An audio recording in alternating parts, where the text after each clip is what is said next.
Ang galing ng binibini, lahat ng itinuro niya sa estratehiya at kalaman. Tiyak na magiging bongga ang Ginoo.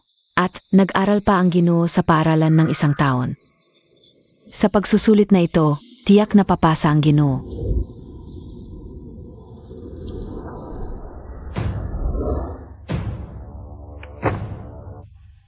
Sa utos ng langit, ang kautusan ng emperador.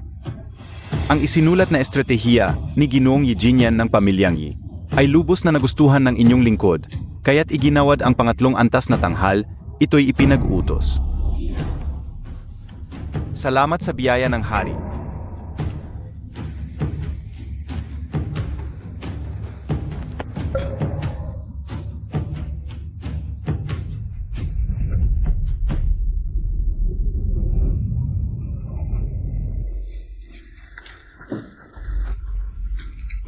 Ang estratehiyang isinulat ni Ginoong Yijinyan ng pamilyang Yi ay labis na nagustuhan ng emperador, kaya't iginawad ang pangatlong antas na tanghal.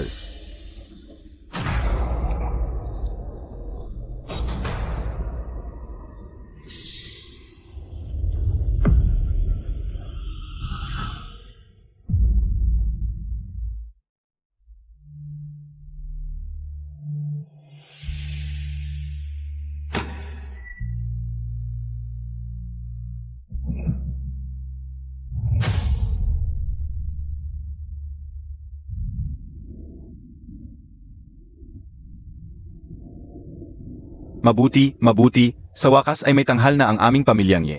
Ay, talagang biyaya ng mga ninuno, biyaya ng mga ninuno. Ama, ina, ito po ang anak ng Duke ng Zen. Fangli. Ay, mabuti, talagang karapat-dapat sa anak ng Duke ng Zen. Napakaganda at napakadignidad, talagang pambihira. Kung hindi mo alam, isipin mong sila ang tunay na pamilya. Ziya.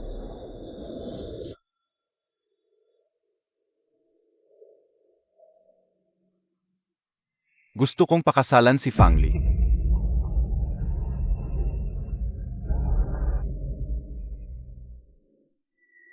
Si Fangli ang pinakamaintindi sa akin sa buong mundo.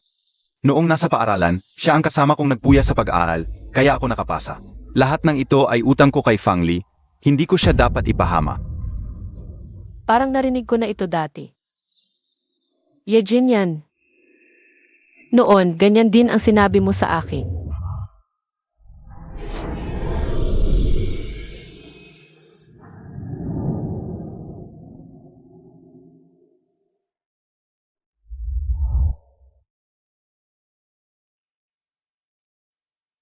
Kapag ganito ang asawa, ano pa ang hahanapin? Ziya, ako S.I. Yijinyan. Sa buhay na ito, hindi kita ipapahama.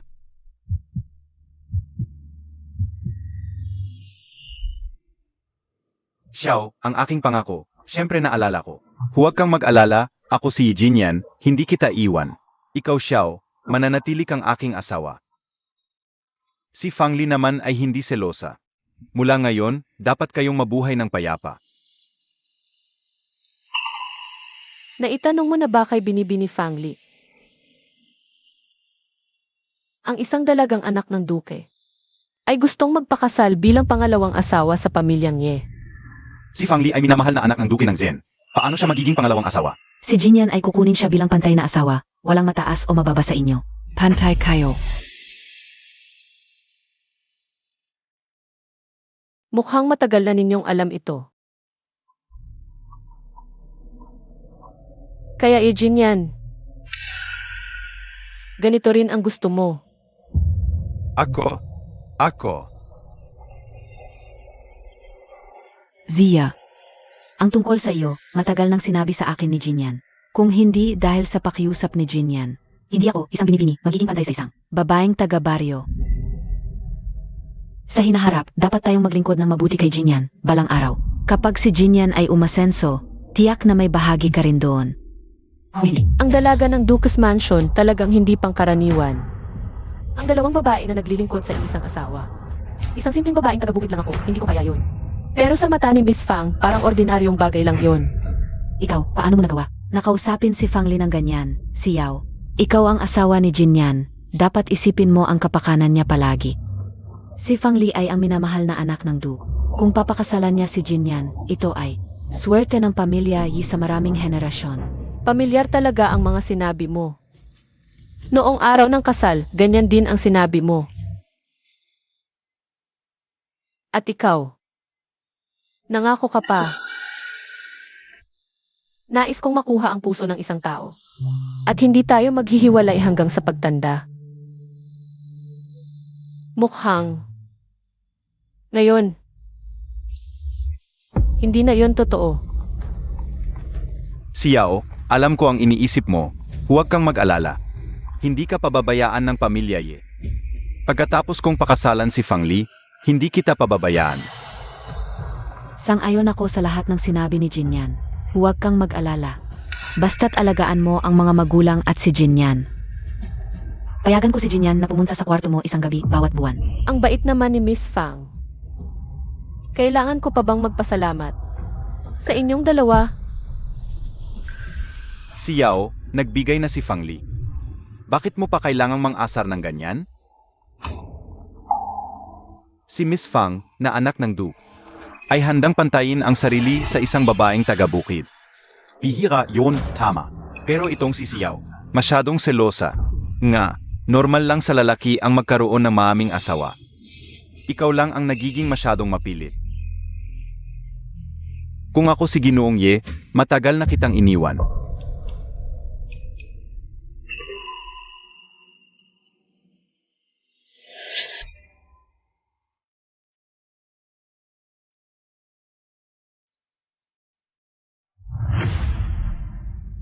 Xiao. Siya pala si Xiao.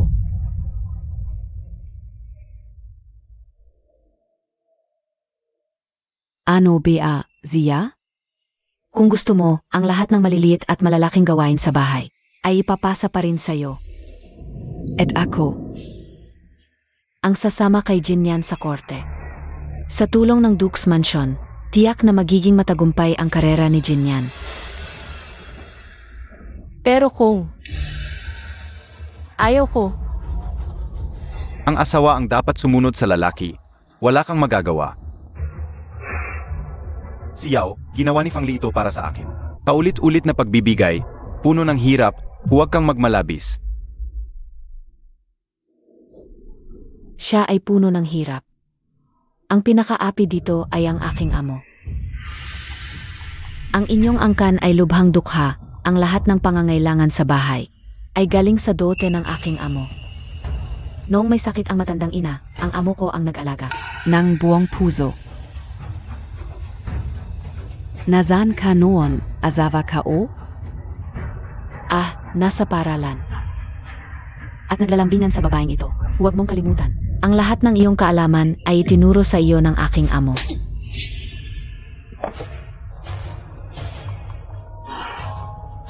Panggahis, kapag ang amo ko at ikaw ay nag-usap, wala kang karapatang sumingit. Naku, bakit may ganitong bastos na babae sa mundo? Anong klaseng asal yan? Talagang sobra na. Baligtad ang mundo. Ikaf, Jinyan, ayos ka lang ba? Xiao, nawawala ka na ba sa sarili mo? Nangahas kang saktan ang iyong asawa. Ang asawa ang dapat na sundin ng babae, ngunit ikaw ay nangahas na gumawa ng bagay na labag sa moralidad.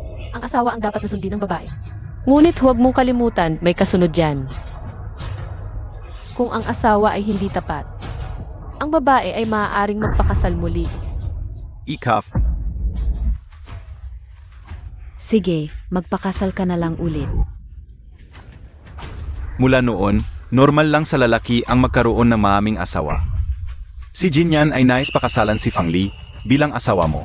Dapat ay sumunod ka na lamang. Ilang bises mo na itong pinakialaman. Ito ay isang malaking paglabag. Hindi ka namin pinapansin, ngunit dahil sa isang katulong.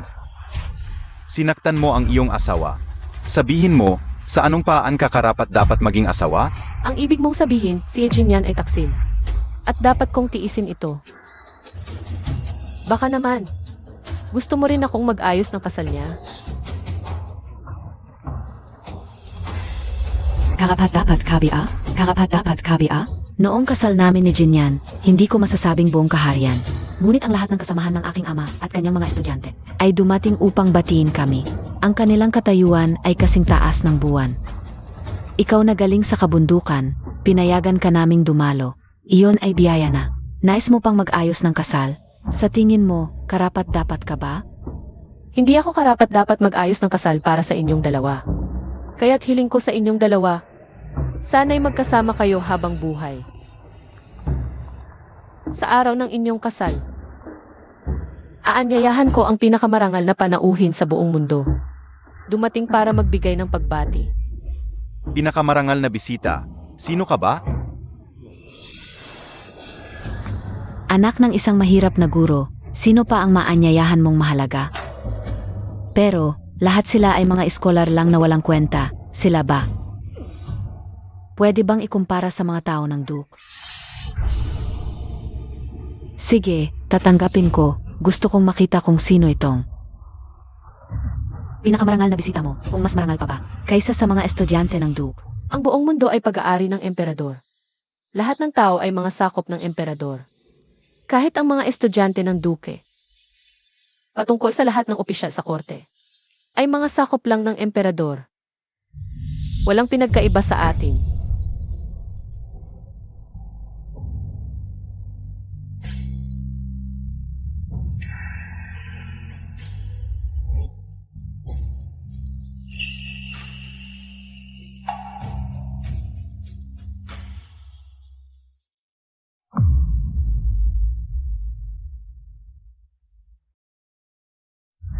Sandali lang.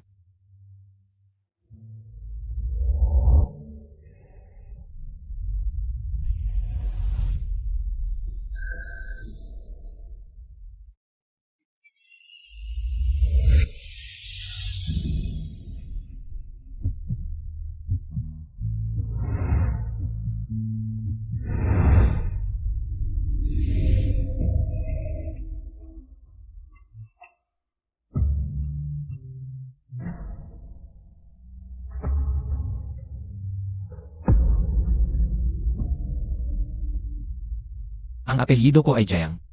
Pwede bang makilala kita? Sino ka at ano ang pakialam ko? Nagkataon lang tayong magkakilala, hindi na kailangang magkakilala pa. Nagtataka lang ako. Kanina mo nabanggit. Sino ba talaga ang pinakamarangal na bisita na gusto mong anyayahan? Walang kinalaman sa iyo. King, tara na. Ang inyong kamahalan, mula pagkabata ay itinago ang pagkatao. Nagpractice sa labas. Lahat ng opisyal sa korte, hindi alam na kayo ang prinsip. Lalo na si Binibining Xiao. Mukhang nakalimutan ako ni Xiao. Nakalimutan mo na ako. Ilang taon na ang nakalipas. Hindi ko inakala na magkikita pa tayo sa kabisera.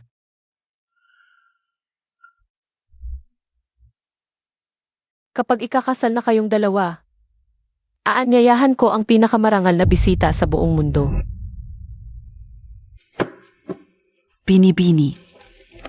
Sino ba talaga ang anyayahan mo? Siyempre,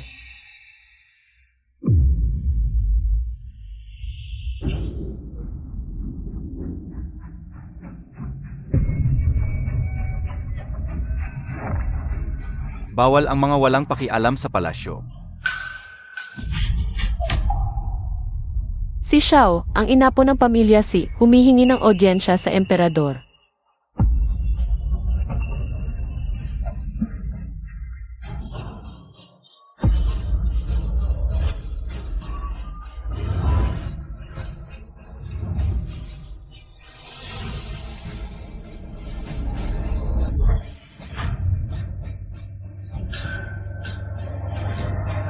Ang gintong sertipiko. Ulat, lumitaw ang gintong sertipiko. Ulat, lumitaw ang gintong sertipiko. Ulat, lumitaw ang gintong sertipiko.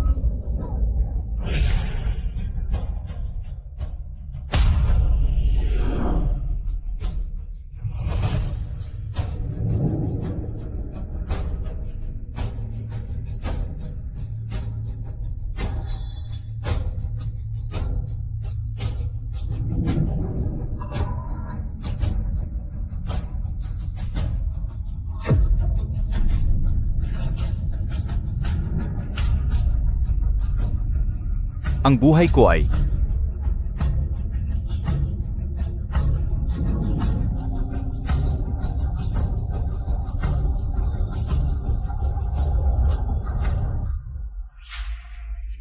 gintong sertipiko. Nakasula sa kasaysayan. Ikaw ba ay mula sa pamilya si? Si Xiao, isang ordinaryong mamamayan, nagpapakumbaba sa emperador.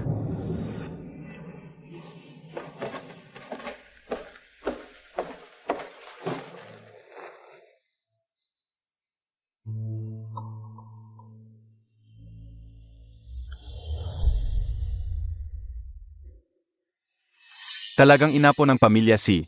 Noong araw, ang pamilya mo ay lumaban sa Hilaga at Timog. Tumulong sa mga ninuno ng emperador na makuha ang malawak na kaharian. Gusto ng dating emperador na ibigay ang kalahati ng kaharian sa inyo. Ang inyong pamilya, ang pamilya si, ay nagpasyang manirahan sa kanayunan upang magturo at magpalaki ng mga mag-aaral sa kawalan ng ibang pagpipilian. Ang dating emperador ay nagkaloob ng Ironclad Certificate sa pamilya si. Pinahintulutan ang mga inapo ng pamilya sina hindi magmano sa harap ng emperador at hindi magbigay ng paggalang. Ang pamilya si ay palaging nagpapakita ng pagiging mapagkumbaba. Ngayon, dala mo ang Ironclad Certificate, tiyak na may hinihingi ka. Maaari mong sabihin ng direkta, ako ay tutupad sa lahat ng iyong kahilingan. Sa ikapitong araw ng susunod na buwan, ang aking asawa na si Ijinyan ay magkakasal sa anak na babae ng duke ng Zhen, si Fang Li. Nais kong anyayahan ang emperador na dumalo. Ang mga inapo ng pamilya, si ay palaging kilala sa kanilang talino sa panitikan at may kakayahan sa pamamahala ng mundo. Anong uri ng suwerte ang mayroon si Yijinyan upang makuha ang isang babaeng tulad mo? Ngayon, tila hindi siya nasisiyahan.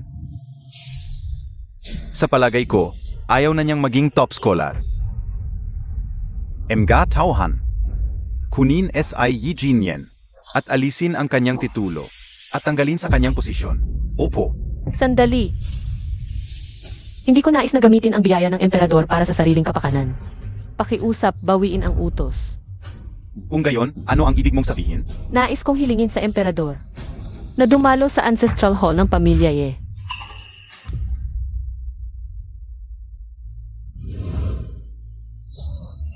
Ang pagdating ng mga mahalagang panauhin ay nagbibigay ng karangalan sa aming pamilya.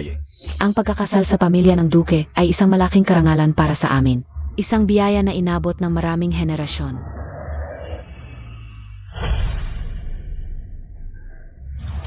Xiao, dali, magbigay galang sa dukesa. Hindi ko alam kung saan nakuha ng pamilya Yi ang babaeng ito, ni hindi man lang alam ang pinakapayak na etiketa. Malayong malayo kumpara sa aming layer. Ang aming layer ay nag-aral ng mga klasikong aklat mula pagkabata, at napakabait at magalang. Kung gayon, ang magalang na si Fang Li, kailan siya darating upang maghandog ng saa at magbigay galang? Karapat dapat kabia? Ang pagiging karapat-dapat ko ay hindi desisyon ng dukesa. Ayon sa batas, ang unang asawa ang maihigit na karapatan. Ako ang tunay na asawa ni Ijinyan, ikinasal ng ayon sa batas. Bakit hindi ko dapat tanggapin ang paggalang na ito? O kaya, baka hindi pa na ipapaliwanag ng dukesa ang etiketa. Kay Fang Li, Ikaf. Inay, ngayon ay araw ng kasal namin ni Jinyan.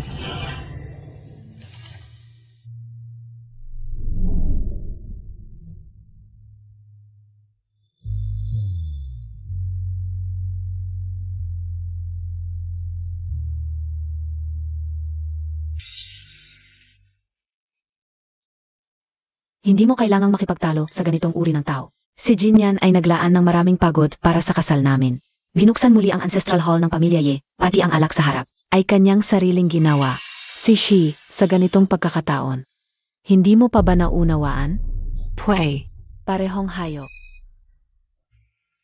ang aking basura ay iyong kayamanan. Kung hindi ikinahihiya ni Fang Li, tanggapin mo ito. Siyaw, ano ang ibig mong sabihin? Ikap. Asawa, huwag mo na siyang pansinin. Naginarte lang siya. Dahil nagsiselos. Siyaw, ayaw kong makipag-away sa iyo. Ako ay isang babaeng may dangal. Paano mo ako may hahalin tulad sa iyo? Tingnan mo ang mga bisita ngayon. Iyon ay ang prinsip ng Guangyang, kapatid ng kasalukuyang emperador. Ito naman ay ang general ng Hilagang Hangganan, bayani ng digmaan. At ito ay aking ama. Ang Duke ng Zengguo, paborito ng emperador. Ang kanyang mga estudyante ay nasa lahat ng dako, kahit mga prinsipe ay nagpapakumbaba sa kanya. Ano ang may pagmamalaki mo? Noong sinabi mong, may imbitahan kang pinakadakilang bisita, sino ba yon? Nasaan na ang bisita mo? Zenobia Asia? Hindi kaya ang kasalukuyang emperador?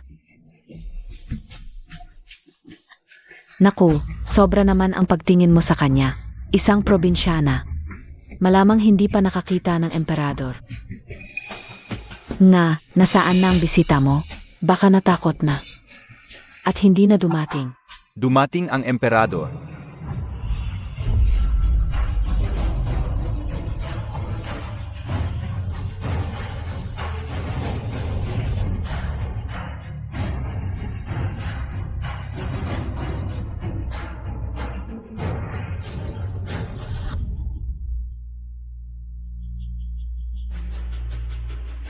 Mabuhay ang emperador.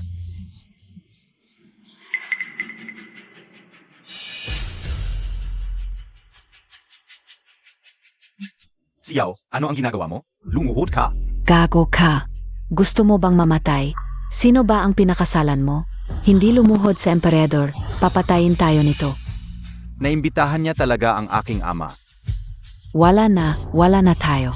Papatayin tayo ng putang ito. Ako ay narito ngayon. Dahil sa isang hiling. Upang batiin ang bagong kasal ni Tanhualang at ng anak ng duke. Salamat po, inyong kamahalan. Akala ko ay matalino kayong mga ministro. Hindi kayo magpapabulag. Mukhang mali ako.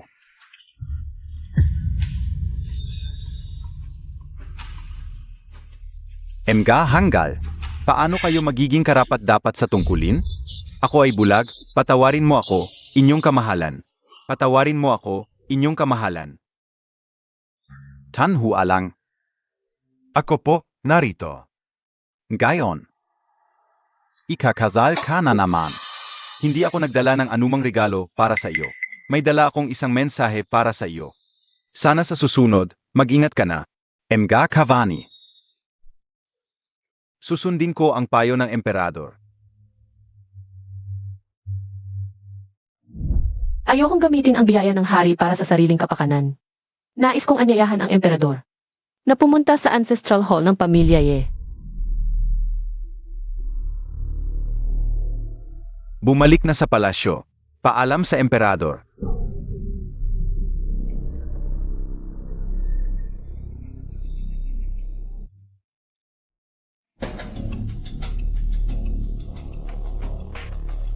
Yijin, ano ba ang nagawa mong mali? Na nagali sa emperador? Ako. Kung nagalit si Jinyan sa emperador, bakit pa siya pupunta para batiin tayo? Sa tingin ka o, malinaw na binibigyan lang niya ng babala si Jinyan. Oo, tama.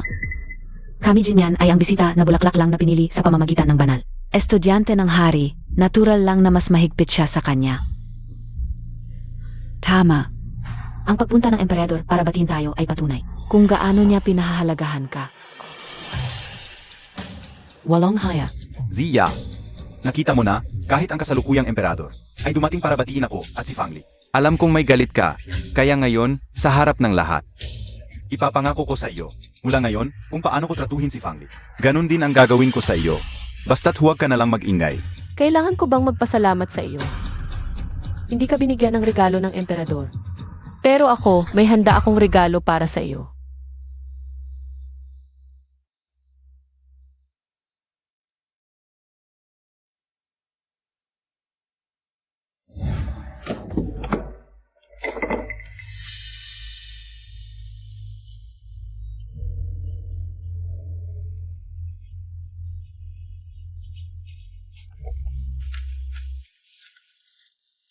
Ang pagtatatag ng paaralan ay kinabukasan ng bansa. at pangmatagalang plano para sa kapayapaan ng mga tao. Ito ang itinuro ko sa iyo noong una tayong nagkakilala. Sa oras na iyon, wala kang alam tungkol sa teorya ng laro.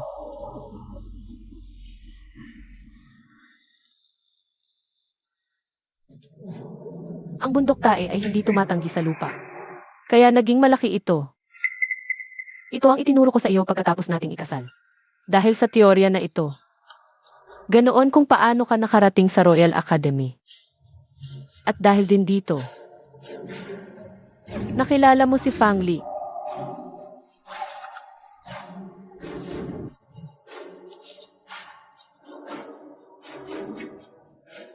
Sa 3 taon nating pagsasama, wala tayong naiwan. Iniiwan lamang ang daang piraso ng teorya ng patakas. At ilang mga libro. Tama na, Zia. Ano ba talaga ang nagawa kong mali? Ako ay Epsilon. Tulad ng ibang lalaki, nag-asawa lang ng isa pa. Ang lalaking ito ay may maraming asawa. Normal lang yan. Bakit ka ganyan ka agresibo? Noong itinuro ko sa iyo ang sanaysay na ito, sabi mo, ang mabuting asawa ang magtutulak sa akin patungo sa tagumpay. At ako'y nagbigay ng gintong pangako. Ngayon, lahat ng iyon ay wala ng saysay. Kung gayon, walang silbi na ito.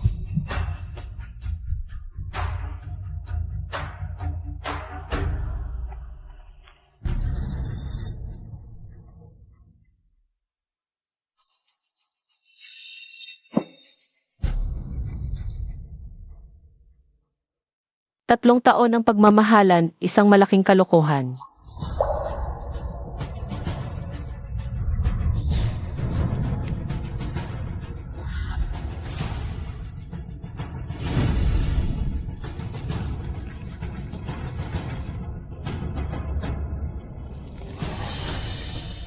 Yejin, mula ngayon, huwag mo nang ako padalhan ng sulat. Ang mga pangako sa tagong silid ay wala ng bisa. Xiao, alam mo ba ang ginagawa mo? Siyempre alam ko. Ngayon ako si Xiao. Ay maghihiwalay sa asawa ko.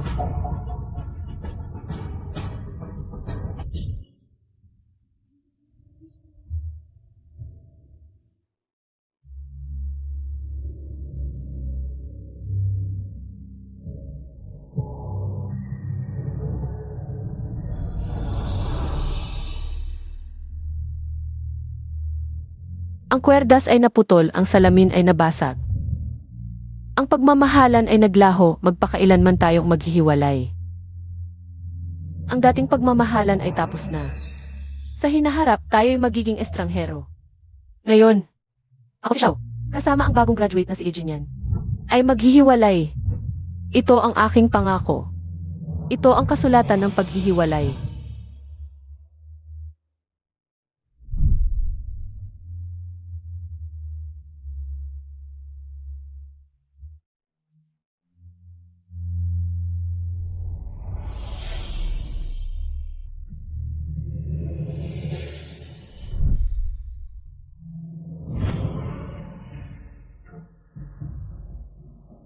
Mula ngayon, wala nang koneksyon ang pamilya at ako.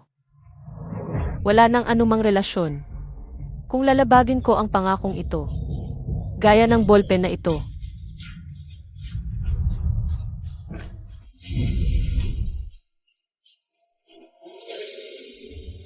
Sa kasaysayan ng Jiang Dynasty, wala pang babaeng naghiwalay sa asawa.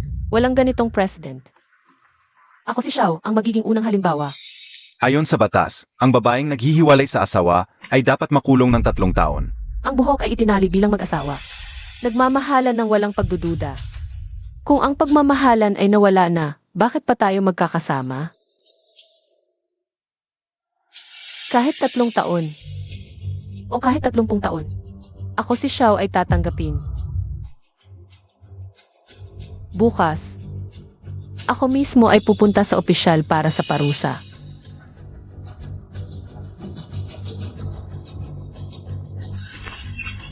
Azava, ano ang gagawin mo, Tak? Huwag mong kalimutan, ngayon ang ating kasal. Tayo'y magsasagawa ng seremonya.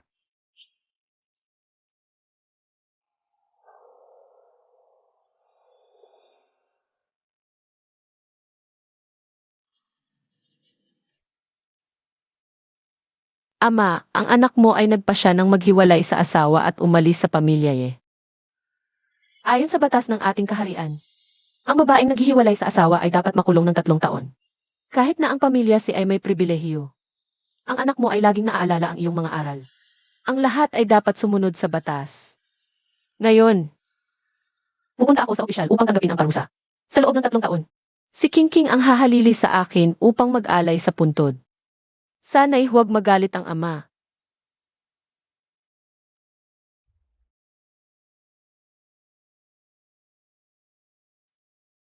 Gusto kong mag-isa kasama ang ama.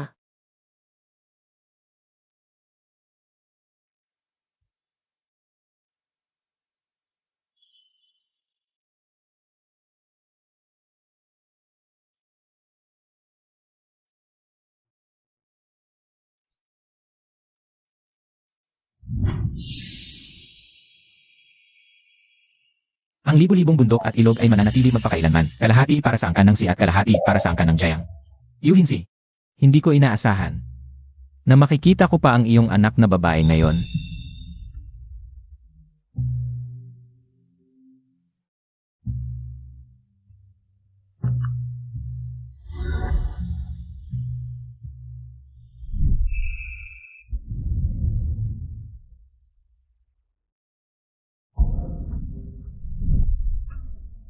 Ling Zhao.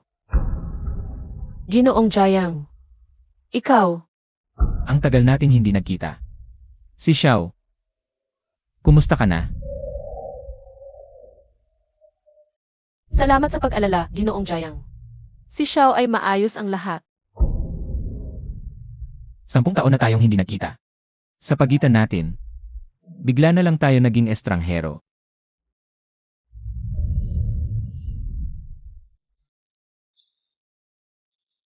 Sa mga nakaraang taon, lagi kitang iniisip si Xiao. Ginoong Jayang, Ginoong Jayang. Si Xiao ay may asawa na. Ang iyong mga salita ay hindi naaangkop. Sa ancestral ho ng angkan ng Ye, hiniwalayan na ni Xiao ang kanyang asawa. Paano siya maging asawa ng iba? Paano mo nalaman? Hindi lang alam kong hiniwalayan ni Xiao ang kanyang asawa. Alam ko rin na pupunta ka sa opisyal upang tanggapin ang parusa. Hindi ka dapat pumunta.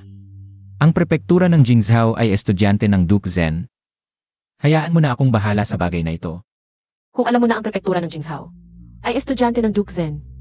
Ang Duke Zhen ay may malaking kapangyarihan, paano ka makakalaban sa kanya? Bukod pa riyan, ang angkan namin ay may tradisyon. Kahit na mayroon kaming Danshu Tikwan, hindi kami dapat lumampas sa batas. Ang bagay na ito ay hindi dapat abalahin si Ginoong Jayang. Sigurado ka ba sa desisyon mo? Kung ganon, CJ, Talagang karapat-dapat kang maging tagapagmana ng angkan ng Si.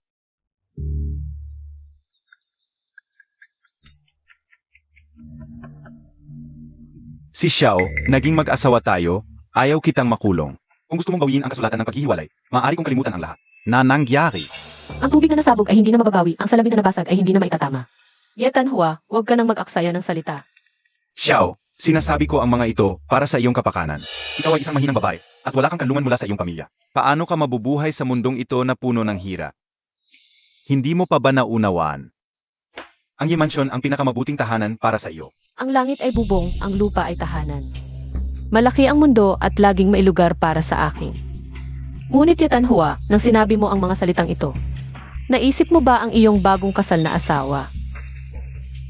Xiao, huwag kang manggulo dito. Hindi ako tulad mo, na walang kakayahang magpatawad. Si Jinyan ay aking asawa, anuman ang kanyang sabihin o gawin. Ako bilang kanyang asawa ay natural na sasang-ayon. Ang mag-asawa ay nagkakaisa. Paano makakapasok ang ibang tao?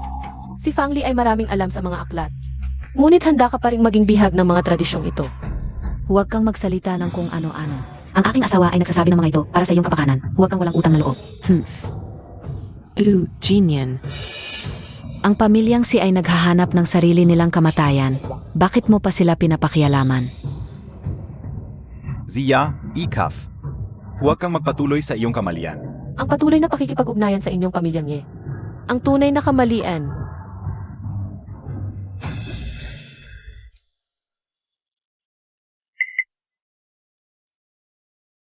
Isang babaeng hindi nagpapakumbaba, Sayang. Hindi mo dapat ginulo ang Duke ng Zen.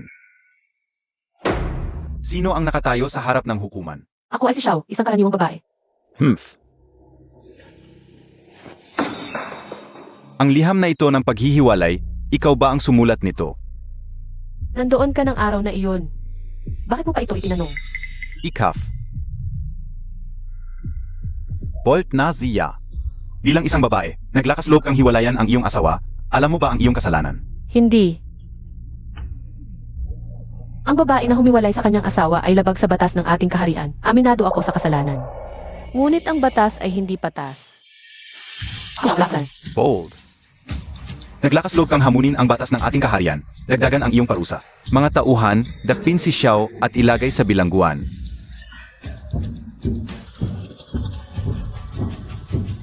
Sino ang tumugtog ng tambol? Ako.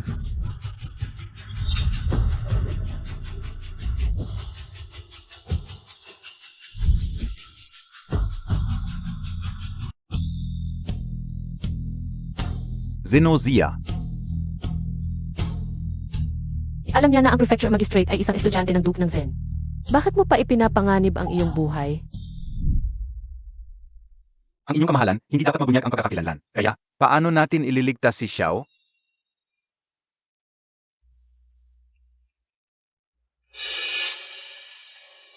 Hindi ko maaaring mabunyag ang aking pagkakakilanlan. Pero ikaw pwede, ang aking amo ay may sasabihin.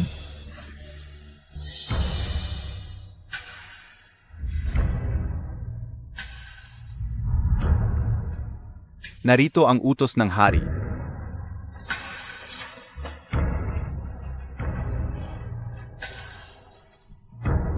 Sa ngalan ng langit, ipinag-utos ng emperador na ang lahat ng mamamayan ng Jiang Dynasty, lalaki man o babae, ay mga anak ng hari at dapat magkaroon ng pantay na karapatan. Ipinapahayag ang bagong batas. Ang lalaki ay maaring maghiwalay sa asawa, at ang babae ay maaari ring maghiwalay sa asawa. Ito ang utos. Bakit bigla na lang nagbago ng batas ang emperador? Inatanggap ko ang utos ng hari.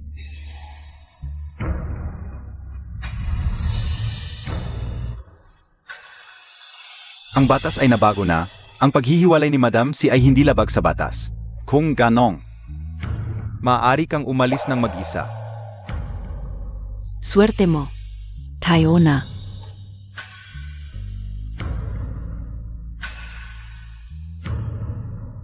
Akala ka o bodyguard lang siya ni Gijiang. Hindi ko inakala na siya pala ay Hindi ganun. Si Ining ay isang Zonglang Jiang at ang paglalakbay na ito ay utos ng hari para mag-imbestiga ng palihim kaya itinago ang pagkakakilanlan. Tama. Mas mabuting tawagin nyo na lang akong Ning-an. huwag kayong mag-alala, Jining. Hindi namin sasabihin ang nangyari. Salamat sa inyong dalawa sa tulong ngayon. May gagawin pa ako, mauuna na ako.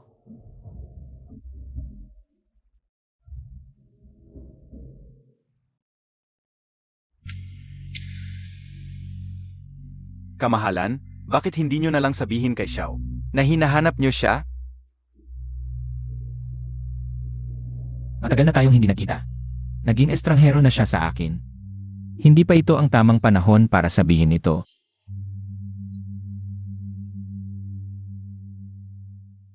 Miss, umalis ba kami sa kapital tulad nito? Gusto mo takbi ah? Magpaalam kina Gijiang. Zia.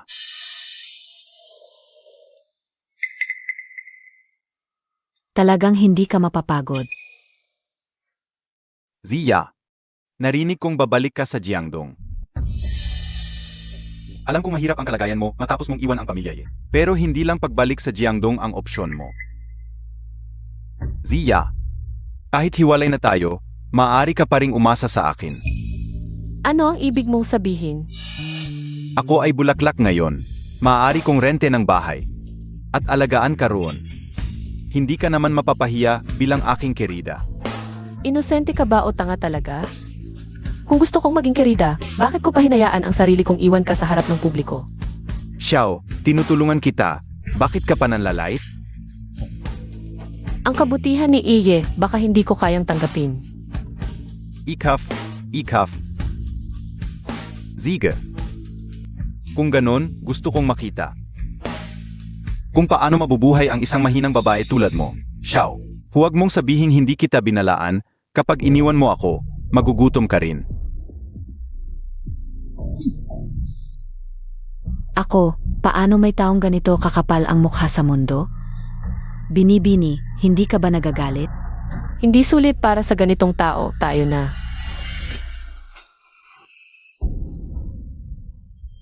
Bakit ka? Kanina ko lang narinig ng hindi sinasadya. Naalis si Binibini Xiao sa kabisera at babalik sa kanilang tahanan sa Jiangdong. Ano po ang balak ninyong gawin pagbalik sa Jiangdong? Magtatayo ng paaralan para sa mga babae. Turuan sila ng mga kasanayan. Swak na swak. Magtatayo rin ako ng paaralan. Isang paaralan para lamang sa mga babae. Ang anim na sining ng gentlemanship, mga diskurso at kaalaman, anuman ang matutunan ng mga lalaki, ay matututunan din nila.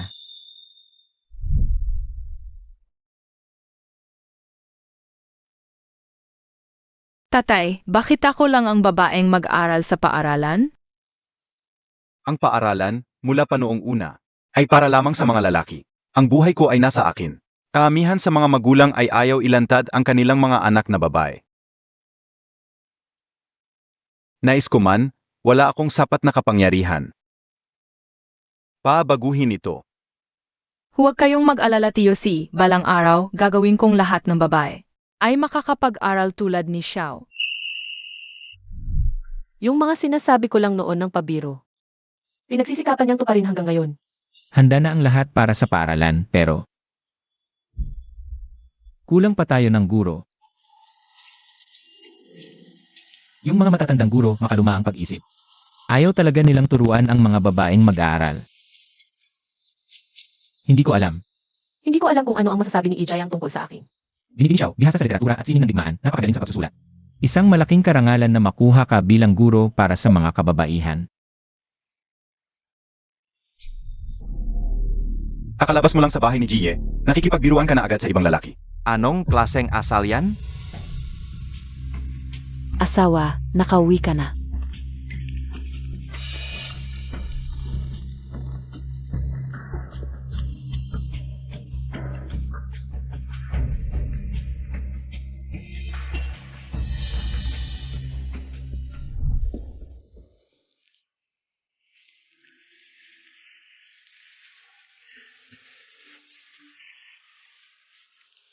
Espesyal kong niluto ang paborito mong ulam, tikman mo.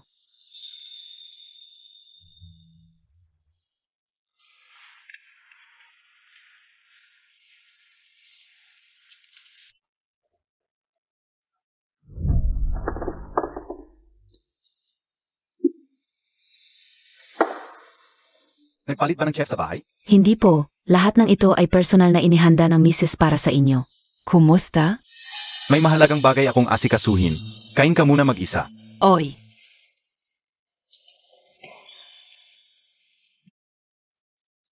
Puno ng masiglang pangarap ang puso, nagnanais sumampa sa langit at hawakan ang buwan.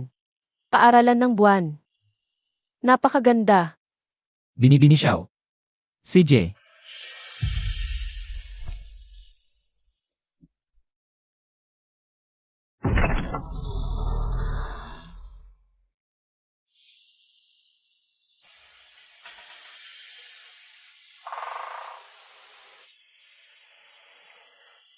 Sa mga nakaraang taon, lagi kong naalala ang mga araw sa paaralan ng pamilya si.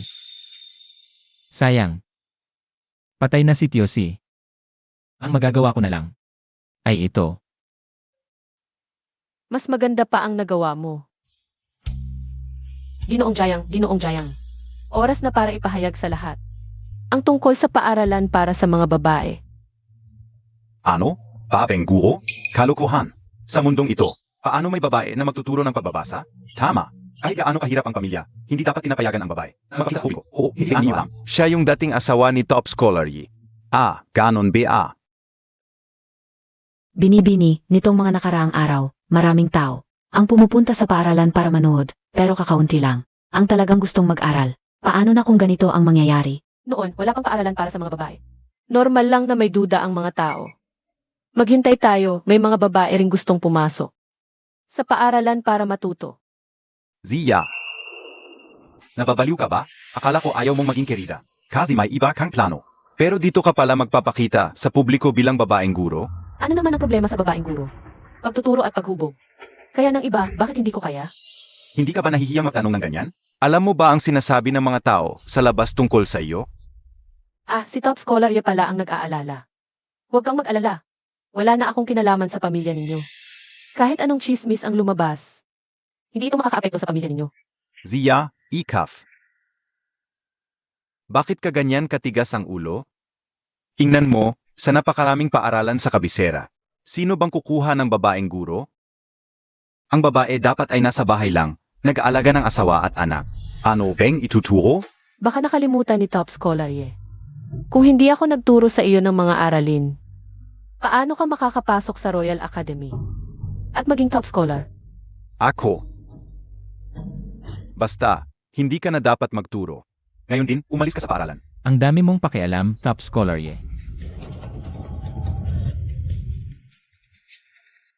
Ang aming paaralan ay hindi ka tinatanggap.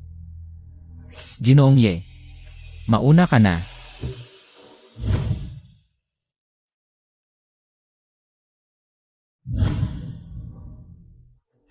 Ito pala ang dahilan kung bakit ka nanatili rito bilang guro. Lahat ay para sa lalaking ito. Xiao, hindi ka masisisi kung bakit mo gustong makipaghiwalay. Ginoong ye, talagang ipinapakita mo ang sarili mong ugali. Hindi na nga lang natin pag-usapan ang malinis na relasyon ko at ni Ginoong Jiang. Kahit na mayroon man talaga kami. Wala ka namang kinalaman dito, Ye Jinyan. King, samahan mo ang bisita palabas. Mauna ka na, ginoong top 3.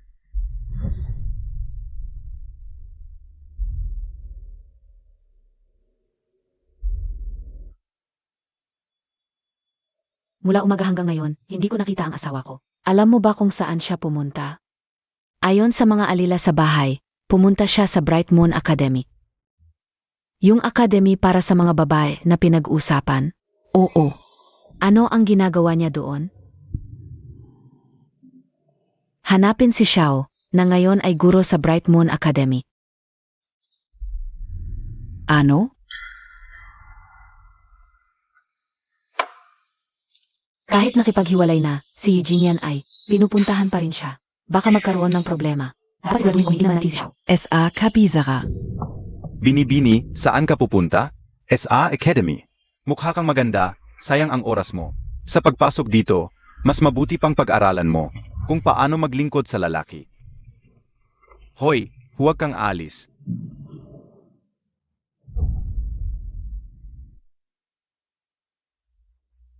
Binibini. Ang mga taong pinadala ko ay nandiyan na, sa kanila, walang makakapasok sa Bright Moon Academy. Sa ilang araw, isasarado na ang academy. Kapag nangyari iyon, si Xiao ay walang matutuluyan at alis na sa kabisera. Mabuti. Kapag natapos ito, may malaking gantimpala. Sa ganitong oras, madalas may mga dalagang pumapasok. Bakit ngayon walang ni isa? Binibini. Binibini, may problema. Puntahan mo, sa harap ng academy. May mga bastos na lalaki, natakot ang mga dalagang gustong pumasok. At umalis na. Ano? Ano ang silbi ng pag-aral ng babae? Hindi naman sila makakapasa sa pagsusuli. Mas mabuti pang manatili sa bahay at maglaba at magluto. Makipot ang pag-iisip na lilimitahan sa mga gawaing bahay. Nag-aaral kami para lumawak ang aming kaalaman at pangunawa.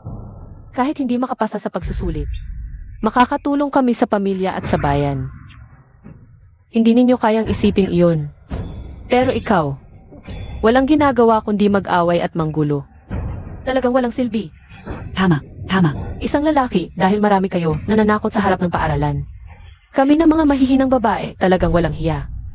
Maliliit na babae, naglakas loob pang mang-asar. Gusto mong mamatay?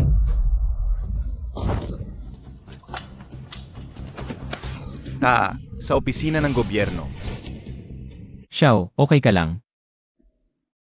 Li Ea. Ngayon sa silid ng emperador, binanggit ng emperador kung paano mapapabuti ang buhay ng mga tao para palakasin ang bansa. May naisip ako. Nagsulat ako ng sanaysay. Tingnan mo nga. Maganda.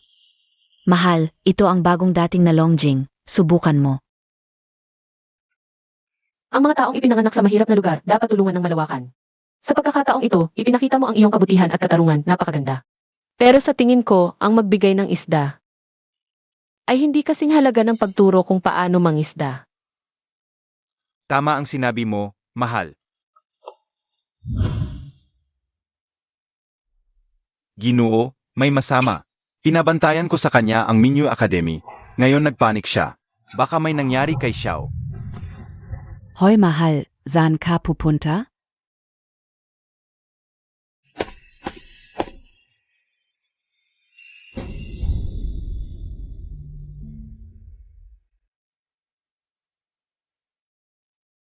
Bakit ka biglang naging padalos-dalos ngayon?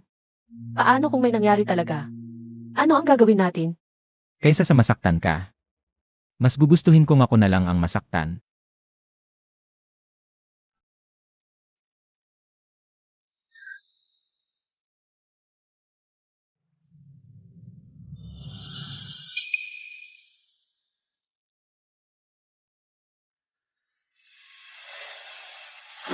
Bukod sa malinis ang relasyon ko kay Ginoong Jayang, kahit na mayroon man talaga kami, wala itong kinalaman sa iyo, Eugenian. Mula ngayon, wala nang koneksyon ang pamilya Ye at ako. Wala nang anumang relasyon. Kung lalabagin ko ang pangakong ito, gaya ng lapis na ito,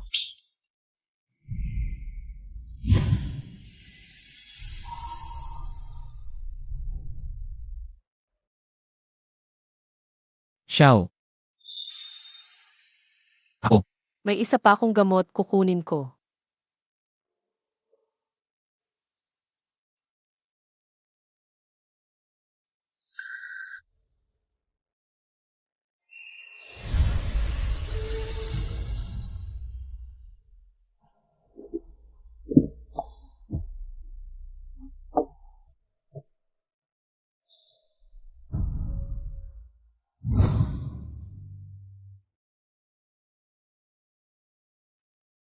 Eugenian. Mula ngayon, wag mo nang akong sulatan, wala nang saysay ang mga pangako.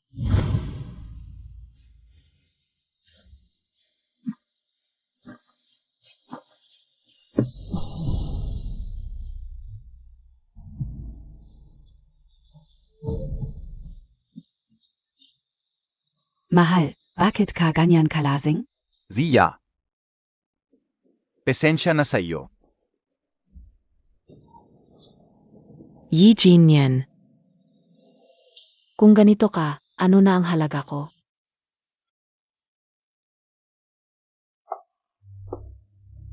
Bini-bini. Ang mga taong pinahanap ko, nahuli na ng mga otoridad. Walang kwenta. Pesensya na, bini-bini. Alamin ko pa kung paano ito. Huwag kang mag-alala, tiyak na mapapaalis ko si Xiao. Umalis sa kabila.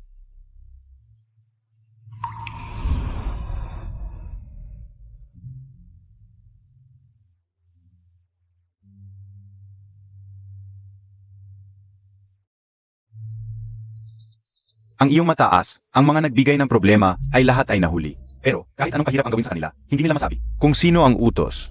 Mukhang talagang hindi nila alam. Ipinadala mo ang isang tao upang bantayan ang akademya. Huwag mong hayaang may masaktan kay Xiao. Hindi ba ang kanyang Royal Highness ang prinsip ay nagpadala na ng isang tao upang bantayan sa kanya? Ano?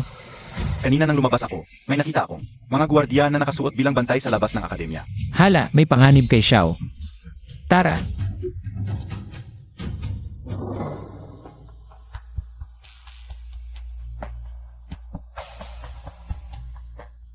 Kung gusto mong mabuhay, sumama ka sa akin. Sino ang nag-utos sa iyo?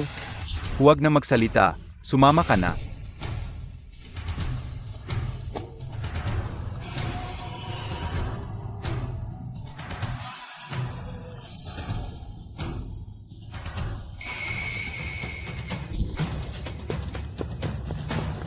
Ito ay gwardiya ni Fangli. Xiao. Huwag kang magkaroon ng anuman. Xiao, huli na ba tayo? Si Binibining Xiao ay, Hindi. Hindi pwede, hindi mangyayari yan. Ginong Jiang.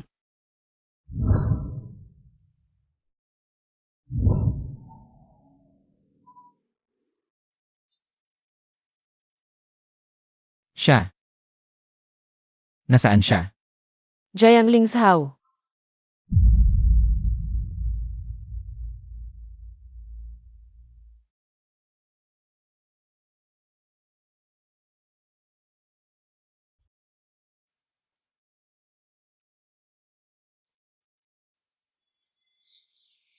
Xiao. Natakot ako sa'yo. Akala ko. Buti na lang ay okay ka.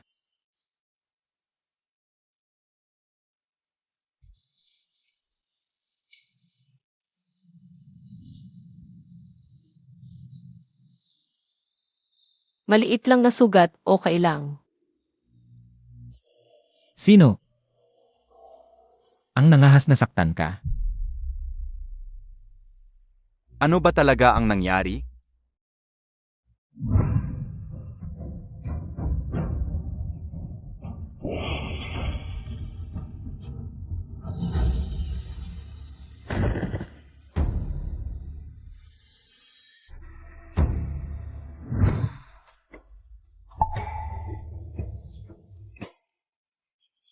Paano mo siya pakikitunguhan? Ano pa ba? Siyempre balatan at tanggalin ang litid.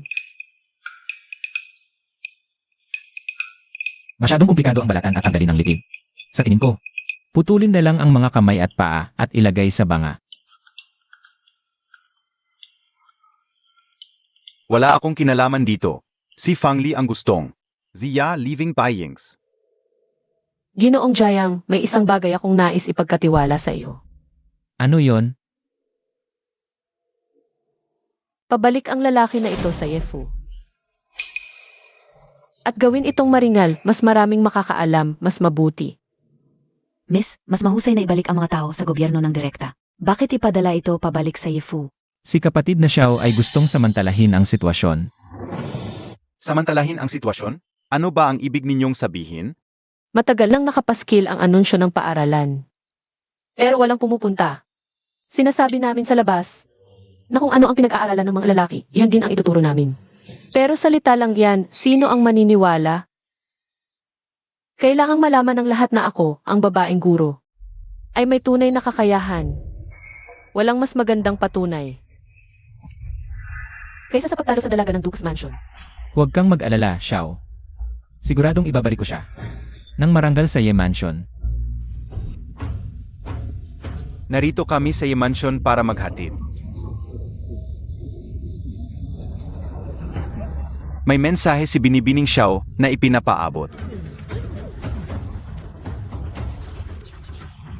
Gusto akong patayin ni Binibining Fang Li. Hindi kailangang gumamit ng mga ganitong kadudadudang paraan. Mas mabuti pa na maglaban tayo sa harap ng lahat sa palaruan. Magtunggalian tayo. Maging ito man ay musika, chess, pagsusulat, o anumang sining. Piliin mo, Binibining Fang Li. Kung ako ang matalo, ako na ang alis sa kabisera. Ano ang ibig sabihin nito? Ang kasalukuyang asawa ni Ethan Hua ay gustong patayin ang kanyang dating asawa. Parang ganito ang ibig sabihin. Ano? Ano ang nangyayaring gayon? Naghamon na ang dating asawa, pero hindi pa rin lumalabas. Ang tagal na. Bakit hindi pa siya lumalabas? Ikaw ba talaga ang nag-utos kay Akay? Oo, ano naman? Nababaliw ka na ba? Alam mo, takpa. Kung ilang mga mata sa korteng nakabantay sa isyung ito, paano ako makakapagsalita sa hinaharap? Ito ba ang dahilan kung bakit ka galit? Yi Jinyan. Huwag mong isipin na hindi ko alam ang inisip mo kay Xiao. Ano ba ang lihim mong hangarin? Ano? Nasasaktan ka ba nang ipadala ko ang mga tao para saktan siya? Ang dami kong sinakripisyo para sa'yo. Bakit patuloy ka pa rin? Nag-iisip kay Xiao. Hiwalay na kami. Bakit patuloy mo pa ring pinag-initan? Alam mo palang hiwalay na kayo. Bakit ka pumupunta sa Bright Moon Academy? Bakit mo pinapabantayan si Xiao mula pa noong bata siya? Walang sinumang nangahas na agawin ang mga bagay na akin. Yi Jinyan, mainte ka. Gusto kong makita mo kung paano ko unti-unting. Yuyura kan Zia. Ano na naman ang gagawin mo? Tatanggapin ko ang hamon.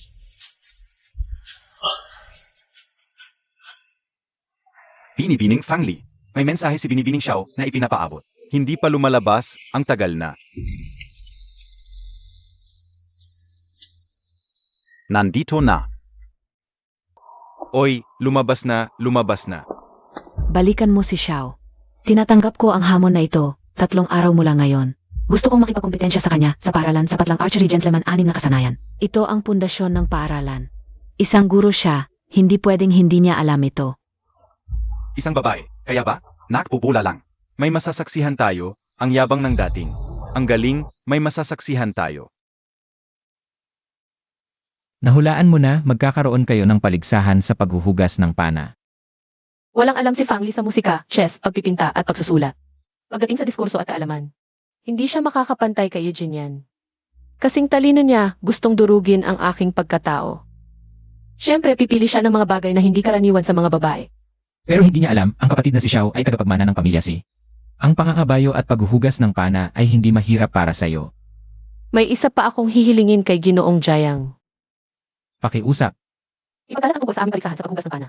Sa pagitan ko at ni Fang Li, mas maraming makakaalam, mas mabuti. Pinapagawa ko na.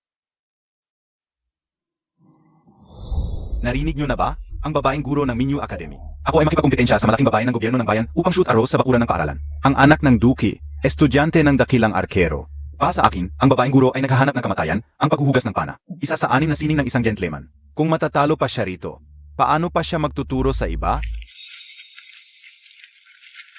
Halika, kaya montak yan.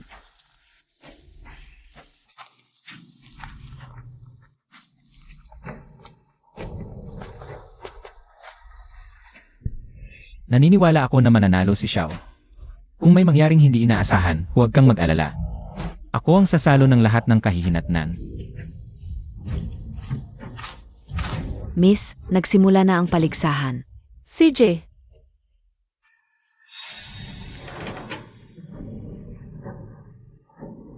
Tiyak na lalago ang reputasyon ng Minyu Academy.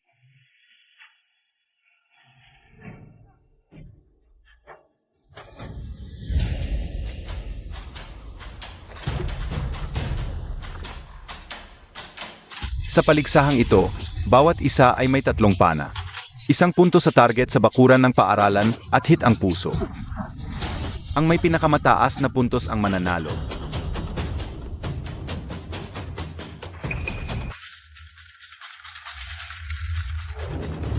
Ayong dalawa, simulan na.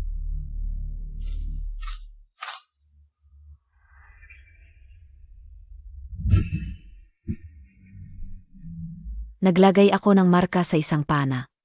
Kailangan mong makuha ito, ang pana sa loob ay buo.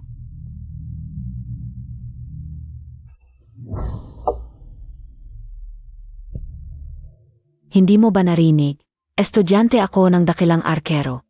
Hindi ako nagkakamali, tiyak na matatalo ka. Miss Fang Li, huwag masyadong kumpiyansa. Hindi pa alam kung sino ang mananalo.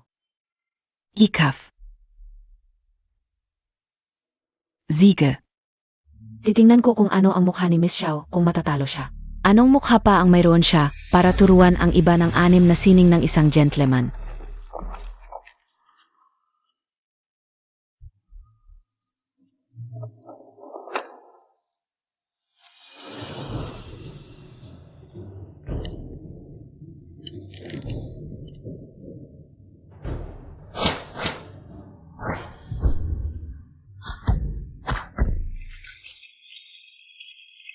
Ang layo ng distansya, pero tama agad ang tira. Hindi na nakagulat, estudyante ng isang dalubhasang mamamana. Si Miss Fang Li ay may kakayahang tumira sa 100 hakbang. Paano makakalaban ang babaeng guro sa kanya? Xiao, ikaw na.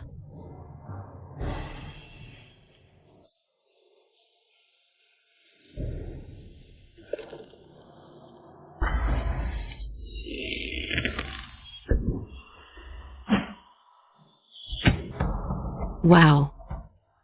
Ang galing ng Miss. Si Miss Xiao, mukhang mahina. Pero may kakayahan din palang tumira sa 100 hakbang. Gusto ko rin maging katulad niya. Kayo naman, kung gusto niyong maging katulad ng aming Miss, pumunta kayo sa Bright Moon Academy. Siguradong ituturo ng aming Miss. Nang walang pag-iimbot ang kanyang mga teknik sa pana.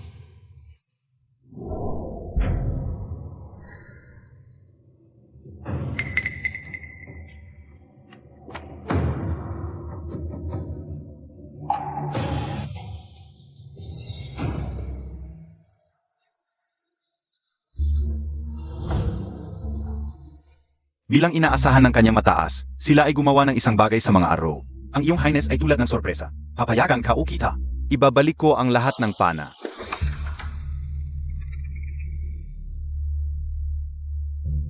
Isang puntos bawat isa, tabla.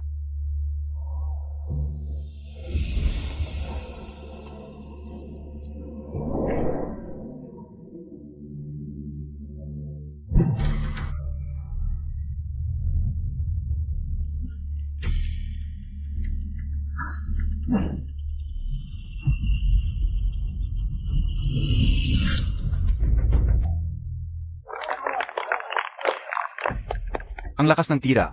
Paano makakalaban ang babaeng guro? Kay Miss Fongli. Ito ay paglabag sa patakaran. Tumahimik ka. Ano ba ang alam mo, maliit na bata? Ang galing talaga ni Miss Fongli sa pana. Ang babaeng guro, talagang naghahanap lang ng kahihiyan. 2 puntos kay Miss Fongli, nangunguna. Kumusta na, ang kanang si, itutuloy pa ba ang paligsahan? May oras ka pang sumuko.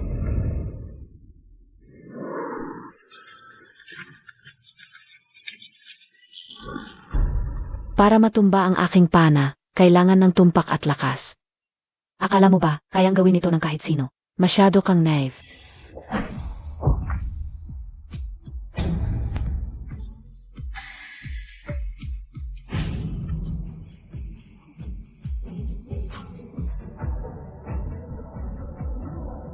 Impossible, ang teknik na ito ay hindi matututunan. Nang walang 3 hanggang 5 taon ng pagsasanay.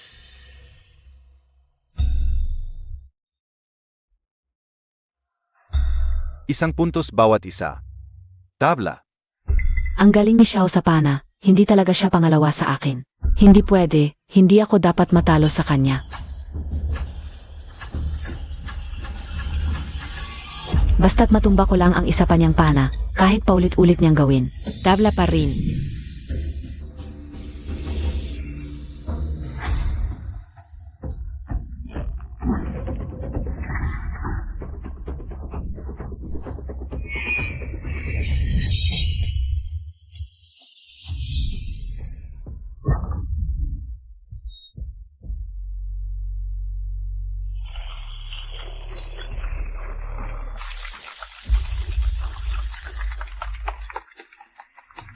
Ang amo.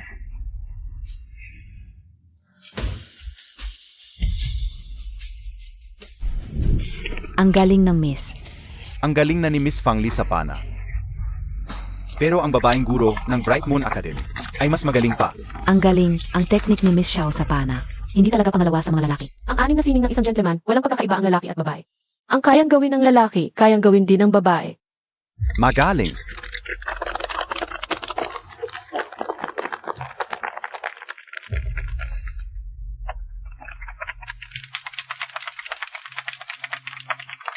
Ginoong Prefect, pwede na bang i-announce ang resulta? Ang nagwagi sa paligsahan na ito ay Zandali.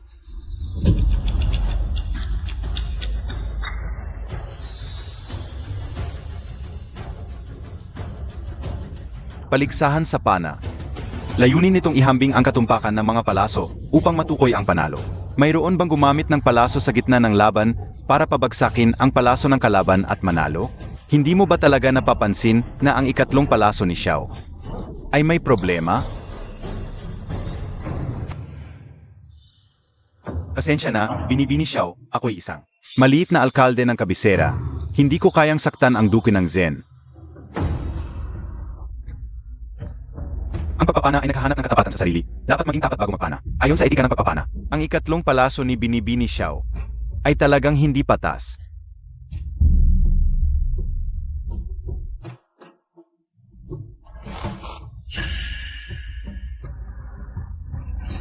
May daya ito, sa tingin ko rin.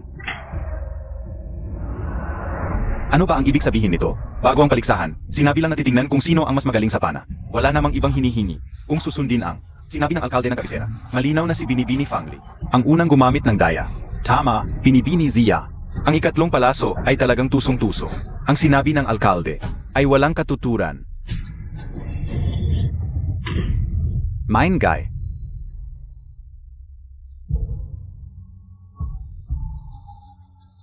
Kung walang magrereklamo sa aking paningin. Ang paligsahan na ito ay dapat ay deklara na si Xiao ay walang napanalunan.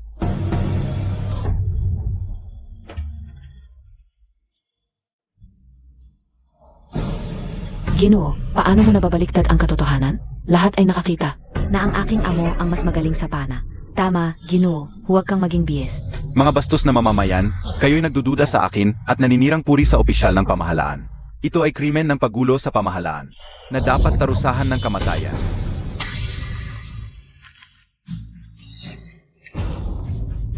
Sa harap ng hukuman, ikaw ay opisyal, ngunit sa paligsahan na ito.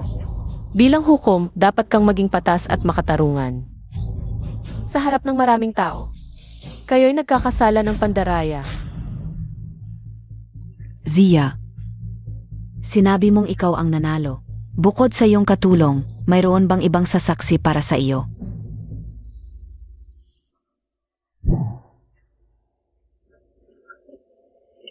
Ikaf, hindi ba ninyo lahat ito nakita? Paano ninyo sila pinapayagan? Nabaliktarin ang katotohanan? Zia, sinabi ko na sa iyo noon pa. Ikaw ay isang simpleng probinsyana, hindi mo ako may kukumpara. Ako'y ipinanganak sa mayamang pamilya, kaya ko, iyurakan ang mga tulad mo. Noong sinabi mo sa sulat na kung matatalo ka, alis ka sa kabisera. Mga tauhan, itaboy ang hamak na ito palabas.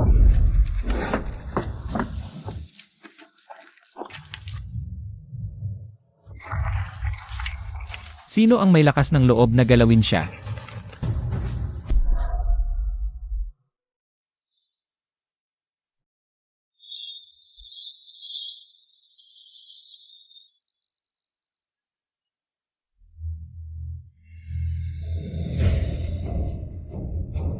Bastos. Nakita ang prinsip at hindi man lang lumuhod. Dakpin silang lahat para sa paglilitis.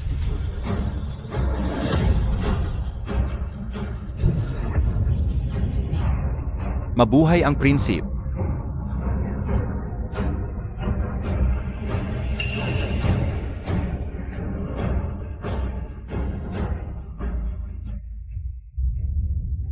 Noon ko pa nahulaan na siya'y mahalaga, pero hindi ko inakala. Siya nga pala, siya ang prinsipe. Ipinanganak sa pamilyang may kapangyarihan. Ay pwede nang tapakan ang iba. Kung gayon, ayon kay Binibining Fangli, pwede ko rin kayang tapakan kayong lahat.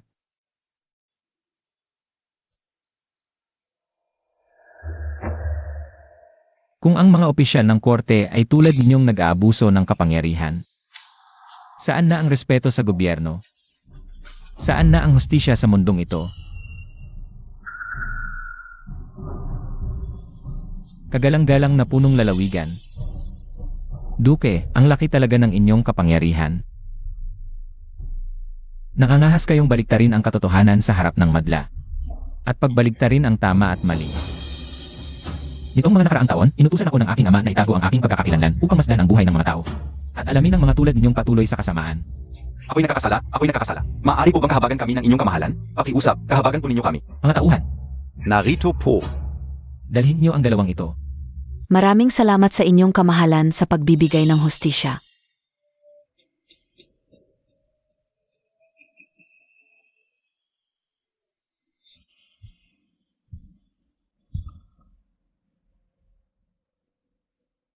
Xiao, hindi ko sinadyang itago sa iyo. Marami lang talagang gawain. Kaya hindi ako nakapagsalita. Pero huwag kang mag-alala. Sa harap mo, ako ay palaging si Jiangling Zhu lamang. Ang prinsip ay wala pang asawa. Sino ba sa mga dalagang may pangalan ang hindi nagnanais maging prinsesa? Huwag mo akong bigin, ina. Huwag kayong mag-alala. Tiyak na magiging prinsesa si Wanwan. Sa ngalan ng langit, ipinahahayag ng emperador. Ang pamilya Z ay may malalim na karunungan. At nagmamalasakit sa kababaihan ng mundo, kasama ng prinsip sa isang layunin. Upang magtayo ng paaralan para sa mga kababaihan, isang mabuting hakbang para sa pagbabago. Ako'y lubos na nalulugod, kaya aking ipinagkaloob ang aking sariling sulat kamay para sa plaka. Ito'y aking pinagditibay.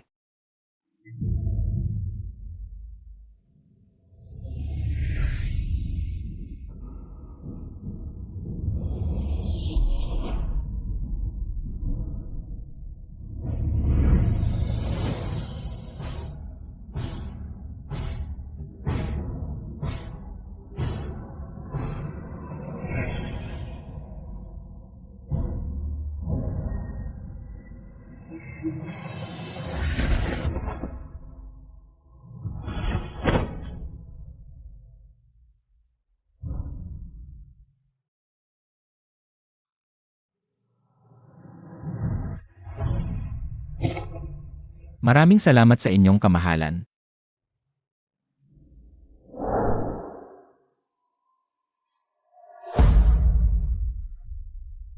Ang emperador mismo ang sumulat para sa Minyo Academy, at ngayon, ang mga opisyal ng korte ay nagpapadala ng mga kagamitan sa pagsusulat sa Minyo Academy. Bilang bagong top-notcher, natural lang na magbigay din ako ng kontribusyon.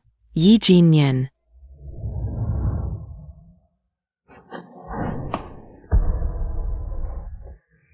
Hanggang kailan mo pa ako iwasan? Mula nang matapos ang kompetisyon, iniwan mo ako sa bahay ng walang pakialam. Huwag mong kalimutan, mag-asawa pa rin tayo. Nag-isip ka lang na masyado, marami lang akong gawain, at walang oras para sa mga bagay sa bahay. Kagalang-galang, handa na ang karwahe patungong Minyo Academy. Mingyue Academy. Pupunta ka kay Xiao. Alam Montag BA. Na sinisiyasat ang dukado at ang aking ama ay kinulong sa bilangguan. Lahat ito ay dahil kay Xiao. Kung hindi ka nagpakialam at nagpadala ng tao para saktan si Xiao, hindi sana nangyari ang lahat ng ito. Ngayon, lubos na pinahahalagahan ng emperador ang Bright Moon Academy. Bilang isang top scholar na direktang hinirang ng emperador, dapat akong magpakita ng suporta. Talaga bang pinahahalagahan ng emperador ang Bright Moon Academy? O ikaw ay hindi pa rin makalimot kay Xiao? Yi Jinyan. Hindi ka na maintindihan. Kung lalabas ka ng study room na ito ngayon, Vala na tayo.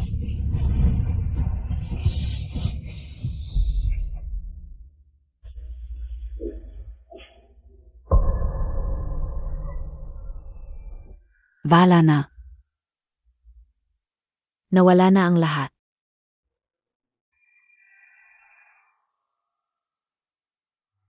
Zia. Siya ang may kasalanan ng lahat.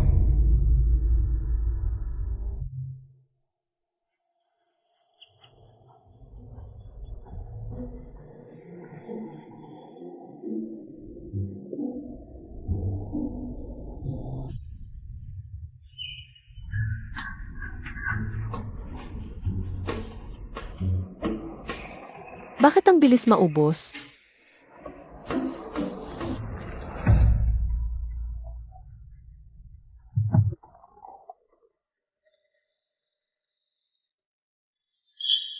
Paano mo nalaman na nandito ako? Sinabi sa akin ni King King.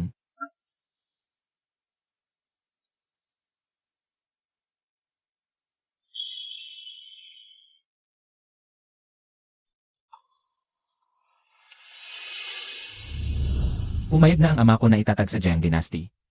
Ang mga paaralan para sa kababaihan. Totoo ba?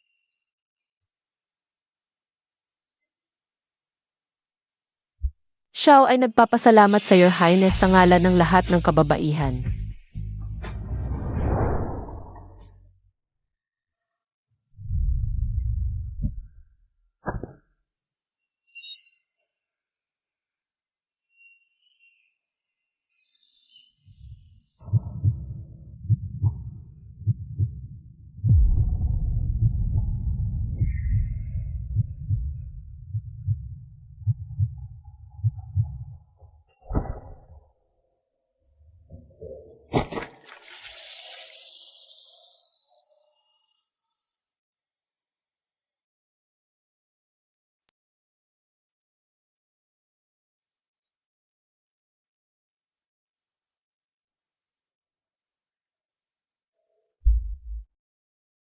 Xiao.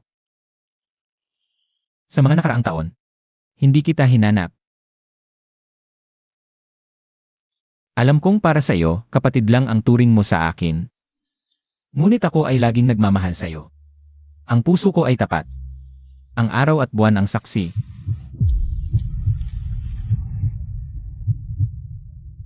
Maaari bang manatili ka sa tabi ko? Your Highness, Your Highness. Wala akong nakita. Tuloy lang kayo.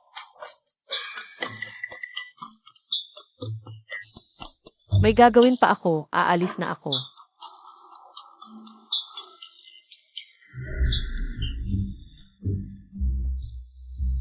Ano ba? Nagpadala ang Empress ng isang pars ng Jedi bilang regalo sa iyo. Ganitong bagay lang, kailangan pang i-report.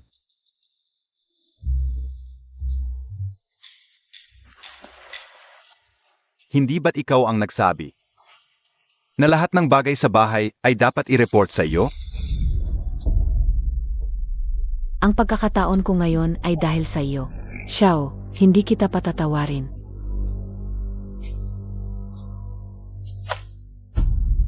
Ingat!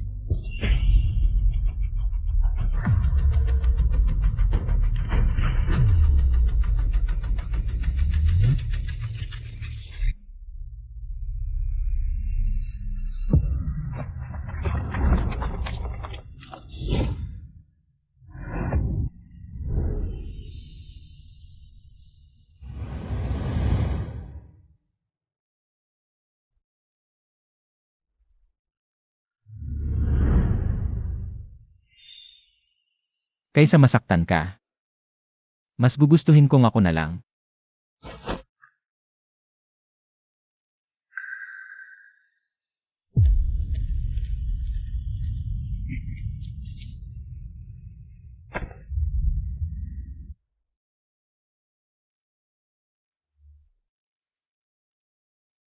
Xiao, sa mga nakaraang taon, hindi kita hinanap.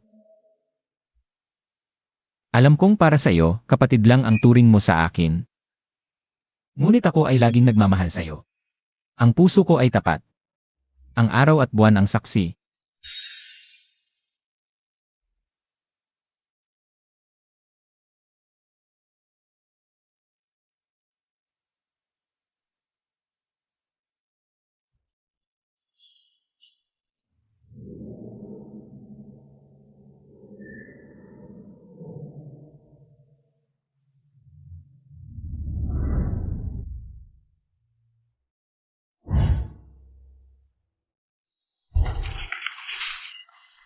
Binibining Xiao, nahuli na ang mamamatay tao.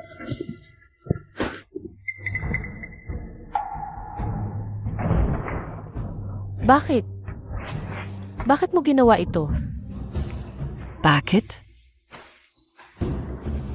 Tinatanong mo ako kung bakit. Dahil sa iyo. Nasamsam ang aming dukal na palasyo. Dinakip ang aking ama at ikinulong. Iniwan ako ng aking asawa sa palasyo ng walang malasakit. At ako. Nawalan ng dangal at napahiya. Lahat ng ito ay dahil sa iyo. Bakit ganon? Sa lahat ng bagay, wala kang kasing galing ko. Bakit ikaw ang nagtataglay? Ng lahat ng ito, Sa tingin mo talaga, lahat ng ito ay dahil sa akin. Fang Li, ikaw ang prinsesa ng dukal na palasyo. Isinilang sa kapangyarihan. May taglay na mga bagay na hindi makakamit ng marami sa kanilang buhay. Ngunit ikaw, hindi mo ito pinahalagahan. Dahil sa isang lalaki, ikay nagpakagapos, nanira at napahamak. Ang away sa pagitan natin ay hindi dapat maging dahilan upang madamay si Jiang Lingsao. Alam mo ba, ang pagtatangkang patayin ang Corona Prinsipe ay isang krimeng kaparusahan ng kamatayan sa buong angkan. Lahat ng ito ay bunga ng iyong mga gawa, wala kang ibang masisi. Hindi totoo yan. Hindi totoo yan. Hindi totoo yan. Dalin na siya. Hindi ganon. Hindi ganon.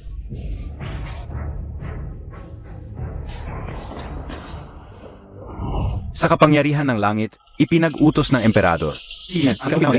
At ang kanyang asawang si Fang Li ay nagtangkang patayin ang Corona Principe. Nararapat sa kanila ang kamatayan, kaya't ipinagkakaloob ang lason at sintas. Bagamat walang kinalaman ang palasyo ng Ye sa pangyayaring ito, dahil sa malaking kasalanan ni Fang Li, hindi maiwasang madamay ang palasyo ng Ye. Kaya't alisin ang ranggo at titulo ni Yi Jinyan. Ito ang kautusan.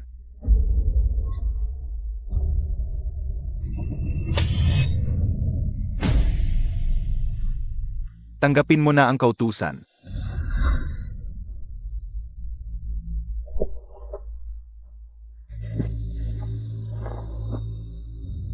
ang iyong lingkod. Ang hamak na mamamayan ay tumatanggap ng kautusan at nagpapasalamat sa biyaya.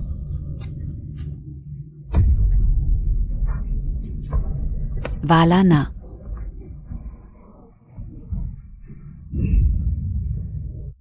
Ang aming angkan ng Ye ay papatayin ni Fangli. Noon pa sana, hindi na namin dapat pinapasok si Fangli. Ikaf, bakit mo pa siya ninais noon?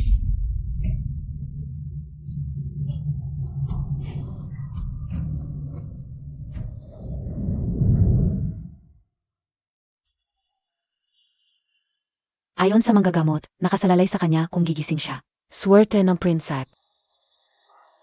Bini-bini. Sa palagay mo, magigising kaya ang prinsip? Hindi. Tiyak na magigising siya. Tiyak na magiging maayos ang prinsip. Noong mas malala pa ang sitwasyon kaysa dito. Ngunit nakaraos pa rin ang prinsip. Noong araw.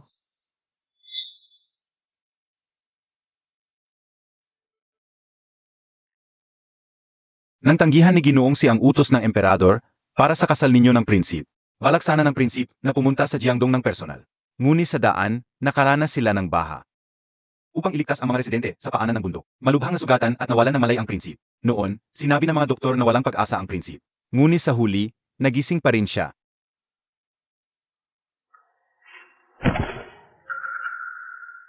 Sa pagitan ng buhay at kamatayan, ikaw ang laging iniisip ng prinsip. Zia, ngayon. Ikaw lamang ang makakapagpabalik sa kanyang kagustuhang mabuhay. Xiao, sa mga nakaraang taon, hinanap kita ng gusto. Alam kong para sa'yo, kapatid lang ang turing mo sa akin. Ngunit ako'y laging nagmamahal sa'yo, ang puso ko'y tapat at maaaring patunayan ng araw at buwan.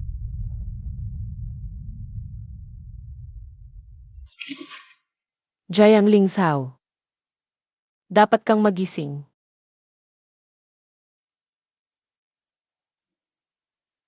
Malapit na ang Lantern Festival. Maganda sigurado ang mga ilaw sa lungsod. At masaya. Ngunit Jiang Lingsao. Kailan? Kailan kaya siya magigising?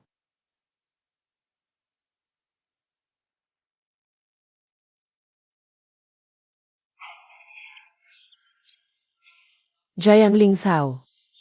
Huwag mo akong iwan.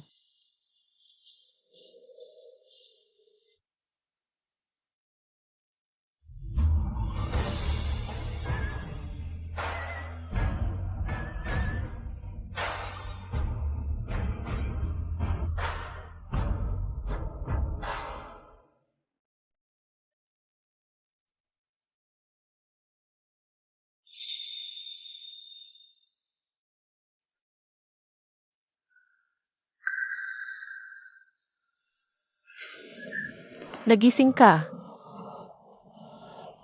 Natakot ako sa iyo. Akala ko hindi na kita muling makikita. Hirap na hirap tayong nagkita muli. Paano ako makakayang iwan ka? Na mag-isa sa harap ng mga pagsubok ng mundo.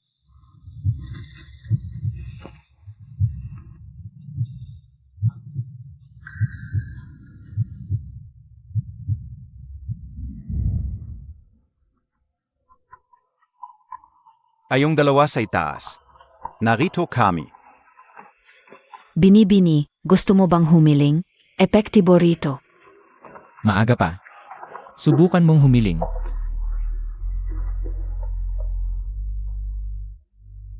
Halika.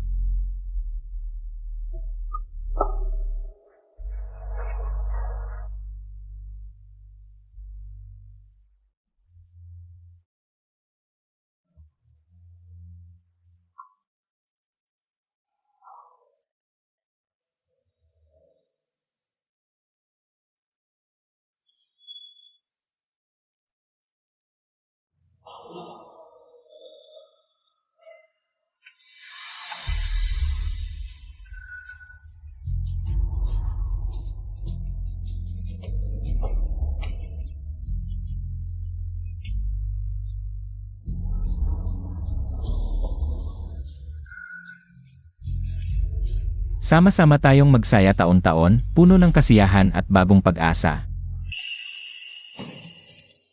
Tingnan ko kung ano ang sinulat mo.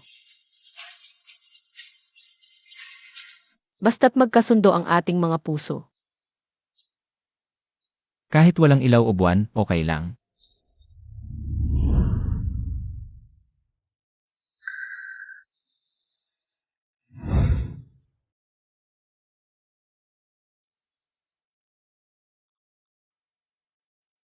Xiao.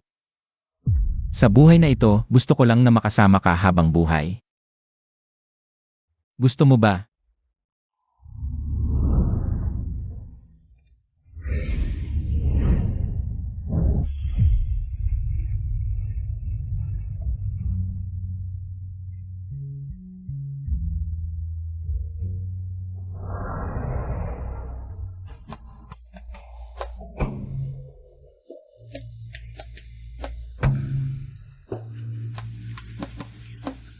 Ang iyong kamahalan, ang prinsep.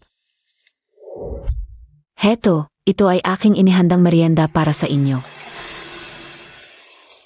Dahil pumasok na si Binibining Lu sa Moonlight Academy. Tiyak na may pagnanais din siya sa kaalaman. Kung ganon, huwag nang sayangin ang oras sa ganitong walang kwentang bagay. Xiao.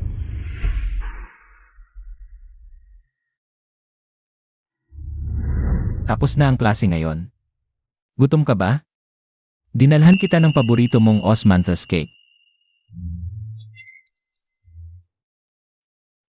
Tara na.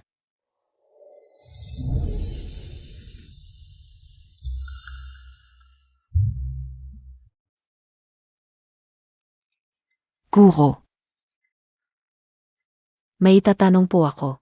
Sabihin mo, Ayon sa libro, dapat daw ang babae ay maging tapat sa isa lamang. Kaya tanong ka upo, Guro. Kung ikaw ay humiwalay sa asawa at humanap ng iba, hindi ba ito labag sa kababaihan? Ono BA 2? kababaihan. Ano sa palagay ninyo ang kababaihan? Ito ay paggalang sa asawa, pagsunod sa biyenan. Ang lahat ay para sa pamilya ng asawa. Ito ay pagiging Ito ay pagiging malinis, masunurin at paggalang, hindi pagsuway sa utos ng ama, asawa o anak. Ito ay pagiging maingat sa salita at gawa, hindi dapat lumabas ng walang dahilan. Naisip niyo na ba kung bakit ang mga patakarang ito ay para lamang sa mga babae? Ang lalaki ay maaaring magkaroon ng maraming asawa at kaibigan. Samantalang ang babae ay dapat lamang manatili sa bahay. Natalinang tinatawag na kababaihan. Hindi ba ito isang malaking kawalan ng katarungan? Bilang mga babae, bakit natin ito pinapayagan? Bakit tayo magiging sandata laban sa kapwa natin? At saka, ano naman kung humiwalay sa asawa? Ang pag-aasawa ay kasunduan ng dalawa. Kung ang napangasawa ay hindi karapat-dapat, bakit hindi makawala sa tanikala? Nais kong mangarap kayo ng mataas, huwag kayong mabihag. Ng looban ng bahay.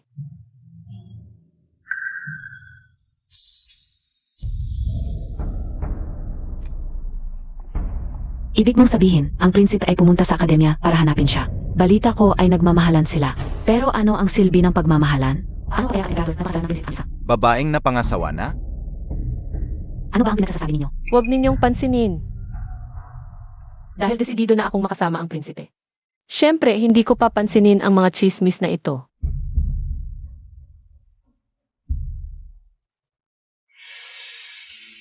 Wan, nagpapakumbaba po sa inyo, Reyna.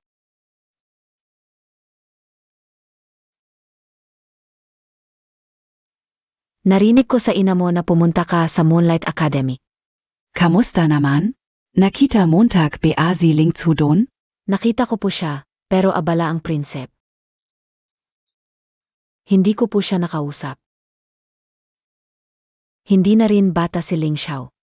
Wala pa sa palasyo ang isang taong marunong mag-alaga sa'yo. Gusto ka o sana? Itaguyod ang inyong pag-ibigan. Ngunit kailangan munang pumayag ang emperador. Baka ayaw din mismo ng kanyang kamahalan. Oh, bakit Montag nasabi yan, Van? Ang kanyang kamahalan ay, parang malapit ang loob niya sa guro ng akademya, si Guro Xiao. Mukhang nagkakagustuhan sila. Matagal ko nang naririnig. Na hindi ordinaryo ang babaeng guro ng Moonlight Academy na si Guro Xiao. Ngayon, malapit pa siya kay Ling Xiao. Mukhang. Kailangan kong humanap ng dahilan para makita siya. Wanwan, huwag kang mag-alala. Hindi ka mag-alala. Magpapadala ako ng imbitasyon kay Xiao. Sabihin nating may piging sa palasyo at inaanyayahan siyang dumalo. Bakit ka nandito? Narinig kong inimbitahan ka ng Reyna sa piging. Nag-aalala akong baka hindi mo kayanin. Kaya't nagmadali akong pumunta rito. Kaya ko namang harapin mag-isa. Sasama pa rin ako sa'yo. Balita ko may bagong dating na alak mula sa kanluran sa palasyo ng Reyna. Subukan ko nga. Tara na.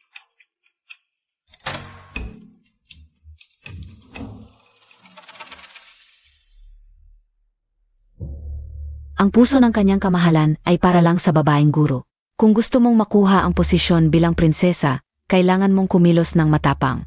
Ang ibig sabihin ba ng ina ay gawing tapos na ang usapan? Maraming pampagana sa mundo. Ina, hindi maganda, to. Kapag nagpalampas tayo ng pagkakataong ito, lubusan mong mawawala ang posisyon bilang prinsesa.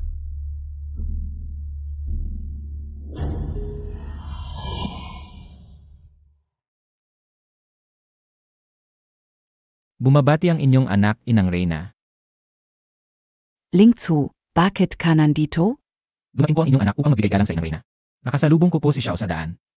Nabalitaan ko pong may piging sa palasyo, kaya't dumating ang inyong anak upang humingi ng inumin. Ang babaeng guro ng Moonlight Academy ay talagang maganda.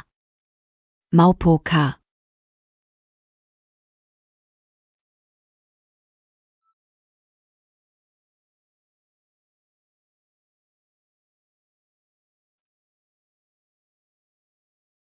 Dumating ang asawa ng punong ministro. Bumabati sa mahal na Reyna. Ang pagtitipong ito ay isang simpleng salusalo lamang. Huwag kayong mahihiya, maupo kayo ng komportable. May bagong dating na alak mula sa kanluran sa palasyo. Tamang-tama na subukan nating lahat.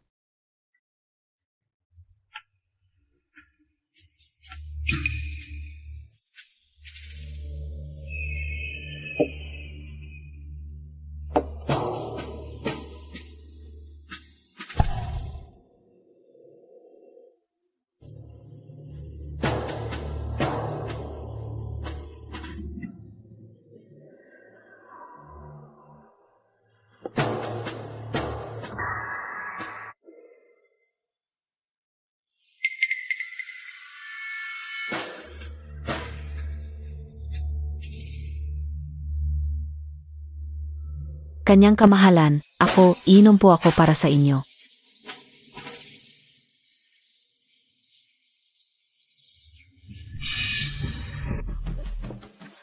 Patawarin po ninyo ako, kanyang kamahalan. Hindi ko sinasadya. Walang problema. Inang Reyna, pupunta muna ang inyong anak sa silid tulugan upang magpalit ng damit.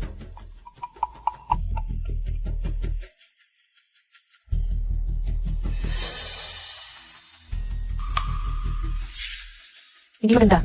Binabalak niyang linlangin si Jiang Lingsao. Mahal na Reyna, hindi ko po kaya ang alak. Gusto ko pong lumabas sandali. Siege.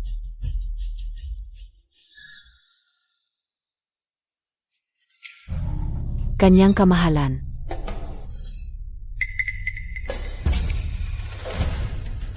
Ikaf. Bakit ikaf? Nasaan ang prinsep? Nasaan siya? May tao palang naglakas loob na gumamit ng ganitong masamang paraan sa akin. Ning-an, manatili ka rito sa side hall. Gusto kong makita kung sino ang may ganitong kapal ng mukha. Opo.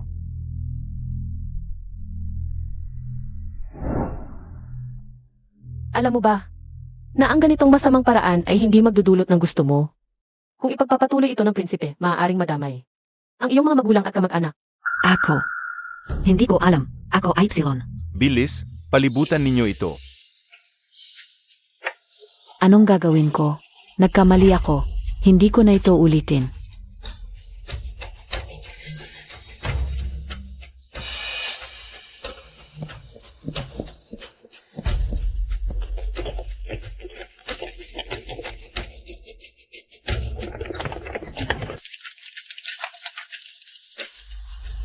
Binibining Xiao, ikaw pala? Nag-aalala ako sa prinsipe kaya't pumunta ako rito. Ano nang nangyari? Ah, Vala. Binibining Xiao, sa side hall, nakita mo ba ang ibang tao? Wala. Sasabihin ko sa Prinsep. Tara, umalis na tayo.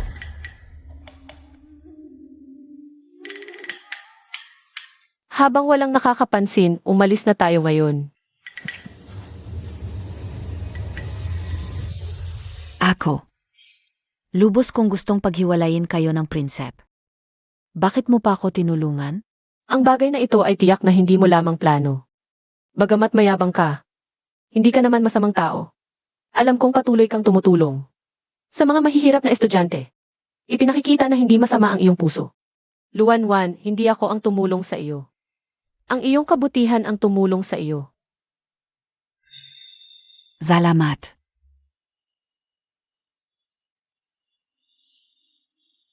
Ako. May isa pa akong tanong para sa guro. Sabi sa libro, dapat sundin ang utos ng magulang. Ngunit. Kung gusto ng magulang na gawin mo ang ayaw mo. Ano ang dapat gawin? Ang utos ng magulang ay dapat pakinggan, ngunit hindi kailangang sundin ng bulag. Wan-wan, walang makakaalam ng mas mabuti kaysa sa iyo. Kung ano ang gusto mong gawin.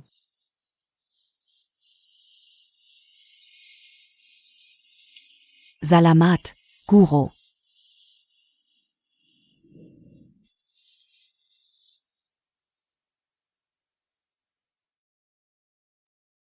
Tingnan natin kung sino ang maliit na Soro na sumira sa aking plano. Hindi naman siya masamang tao. Bilang kapwa babae, ayokong makita siyang mapahamak dahil sa bagay na ito. Maaari kong huwag ng pagtuunan ito. Ngunit hindi ko alam kung paano ako pasasalamatan. Ni Binibining Xiao.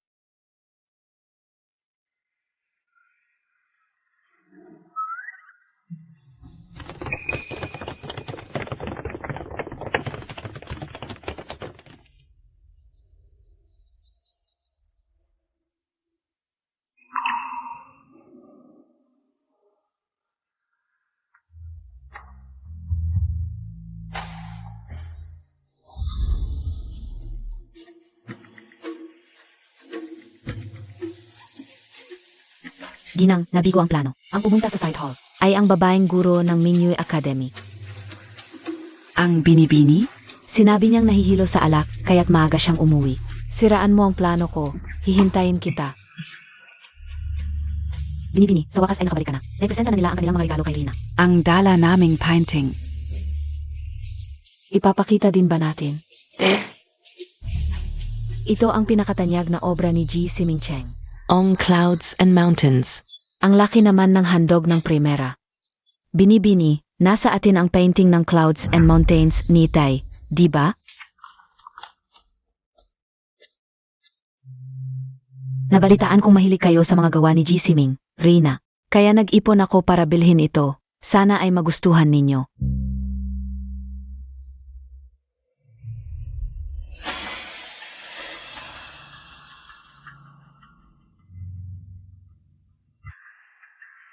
Talagang napakaganda ng gawa ni Ji Siming. Siguradong napakahirap makakuha nito, primera. Binibini, ang painting naman natin.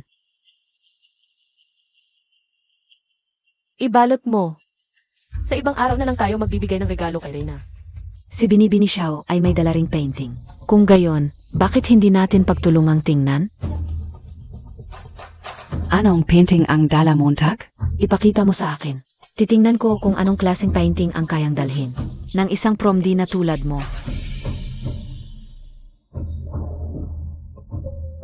Ito, ano?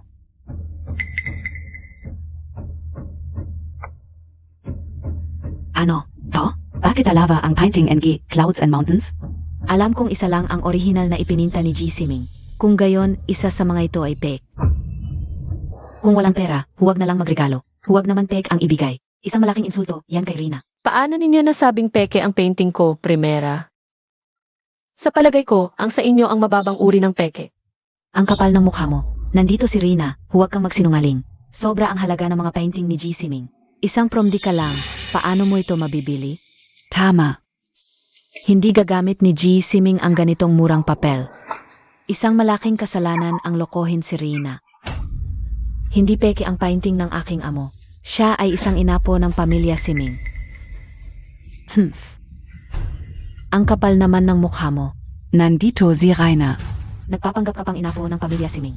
Nakakatawa. Huwag naman isipin na dahil apelyido mo'y Siming, ay may koneksyon ka na sa kanila. Reyna, huwag po kayong magpapaloko sa babaeng ito. Imposibleng siya ay isang Siming. Ang dating emperador ay nagbigay sa pamilya Siming ng irong certificate. Kung ikaf. Ay isang Siming, maaari mo bang ipakita ang sertipiko? Nasa akademya? Masasabi ko ring nasa bahay ng primera. Sino ang sasaksi para sa inyo? Ako.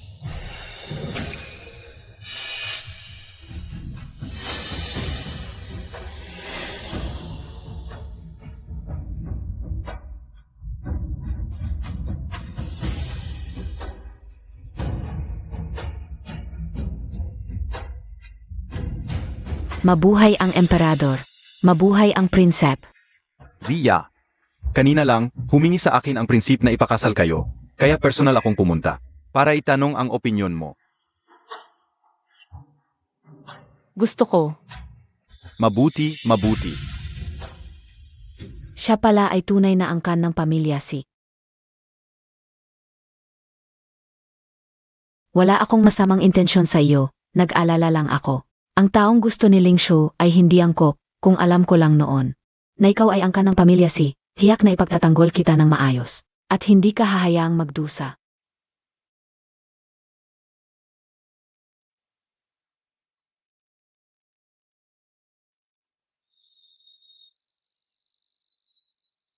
Mula ngayon, dapat kayong dalawa ay magkasundo.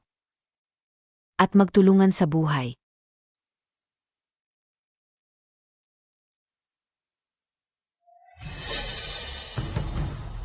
Bastos. Naglakas loob kang lokohin ako ng peking larawan, mga tauhan. Ipalabas ang asawa ng punong ministro.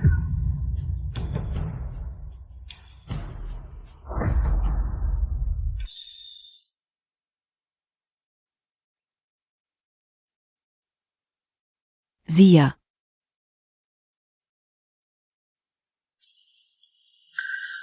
Ang ganda-ganda, hindi katakatakang na humaling sa kanya ang prinsep. Ano nang nangyari? Yung mga dalagita sa paralan. Pinilit ako na dalhin ito para sa iyo.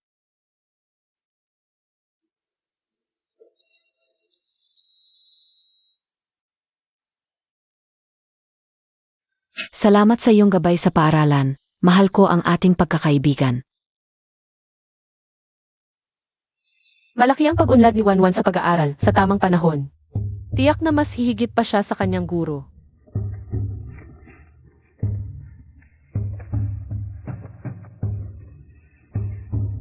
Angkop na magkasama ang inyong mga puso. Naway magkasama kayo ng prinsip habang buhay. Salamat sa iyo. Dahil ipinakita mo sa akin ang bagong mundo. Handa na ba ang nobya? Malapit na ang tamang oras.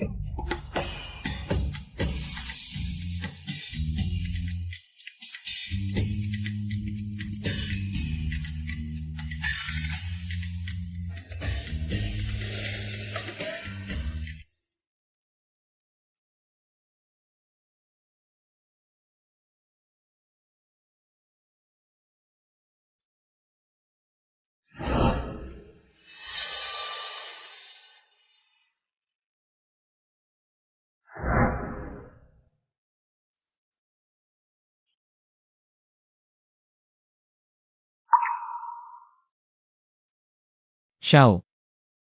Natakot ako, akala ko. Buti na lang ayos ka.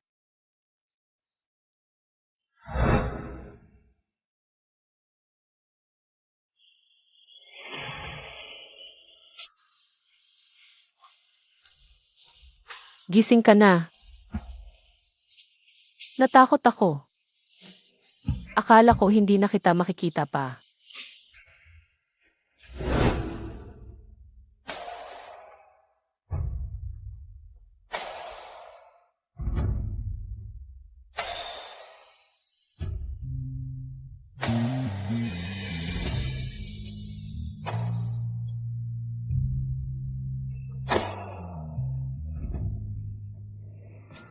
Xiao, alam mo ba kung gaano katagal?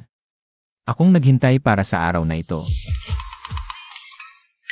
Halika rito. Parang hindi ito tama.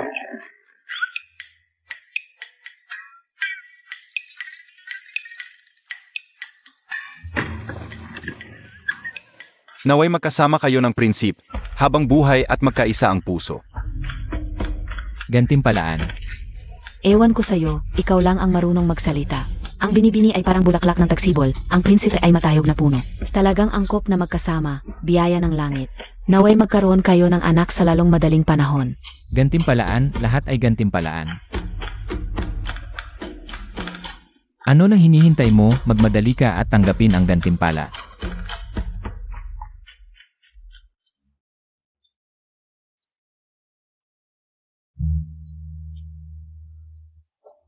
May ibibigay ako sa iyo.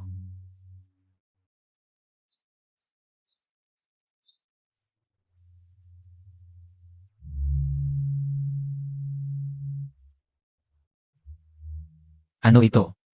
Buksan mo at tingnan.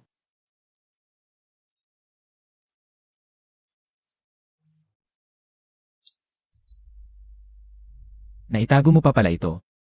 Akala ko. Itinapon mo na ito noon pa. Siyempre. Lahat ng bagay sa paaralan ng C. Mahalaga sa akin. Ako. Ganoon din si Kuya Lingsaw.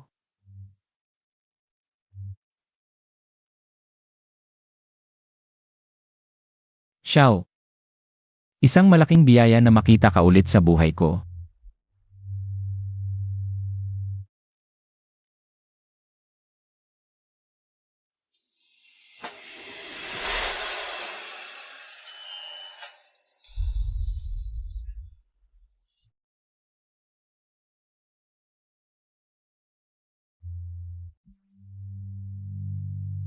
Sa ilang araw, balak kong pumunta sa Jiangdong.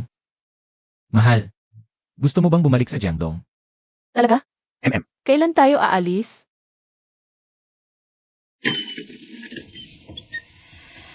Laging naalala ang dapit hapon sa cheating, nalulong at hindi alam ang daan pauwi. Tiyuhin si, huwag kang mag-alala, balang araw. Magbubukas ako ng paaralan para lamang sa mga babae. Upang ang lahat ng babae, tulad ni Xiao, ay makapag-aral at matutong bumasa at sumulat. Ito ay... Ito ang unang paaralan para sa mga babae sa Jiangdong. Salamat sa lahat ng ginawa mo.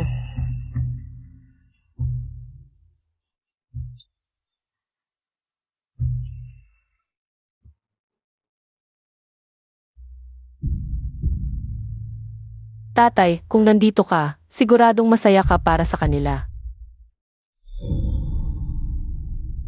Bintang hulu, 3 barya lang.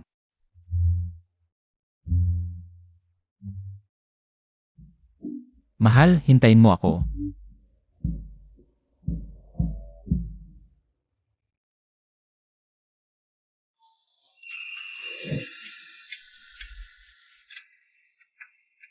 Mag-ingat, ito ay mga libro na mahal ni Ama noong nabubuhay pa siya.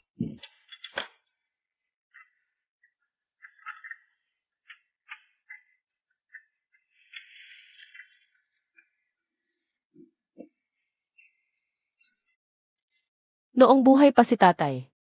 Paborito niyang basahin ang librong ito sa ilalim ng puno ng peach. Ano itong kahon? Hindi ko pa ito nakikita dati.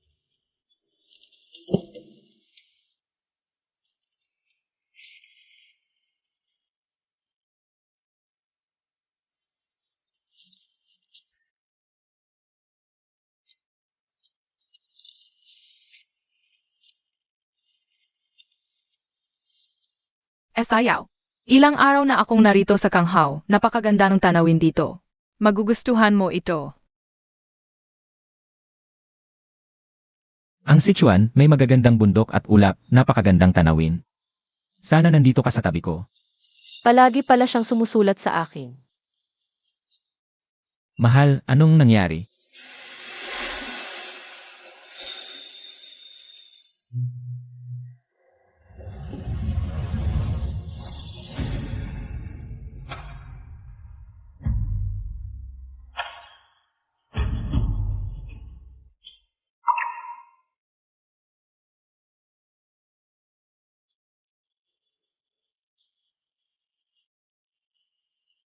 Wala, bigla lang kitang nais yakapin.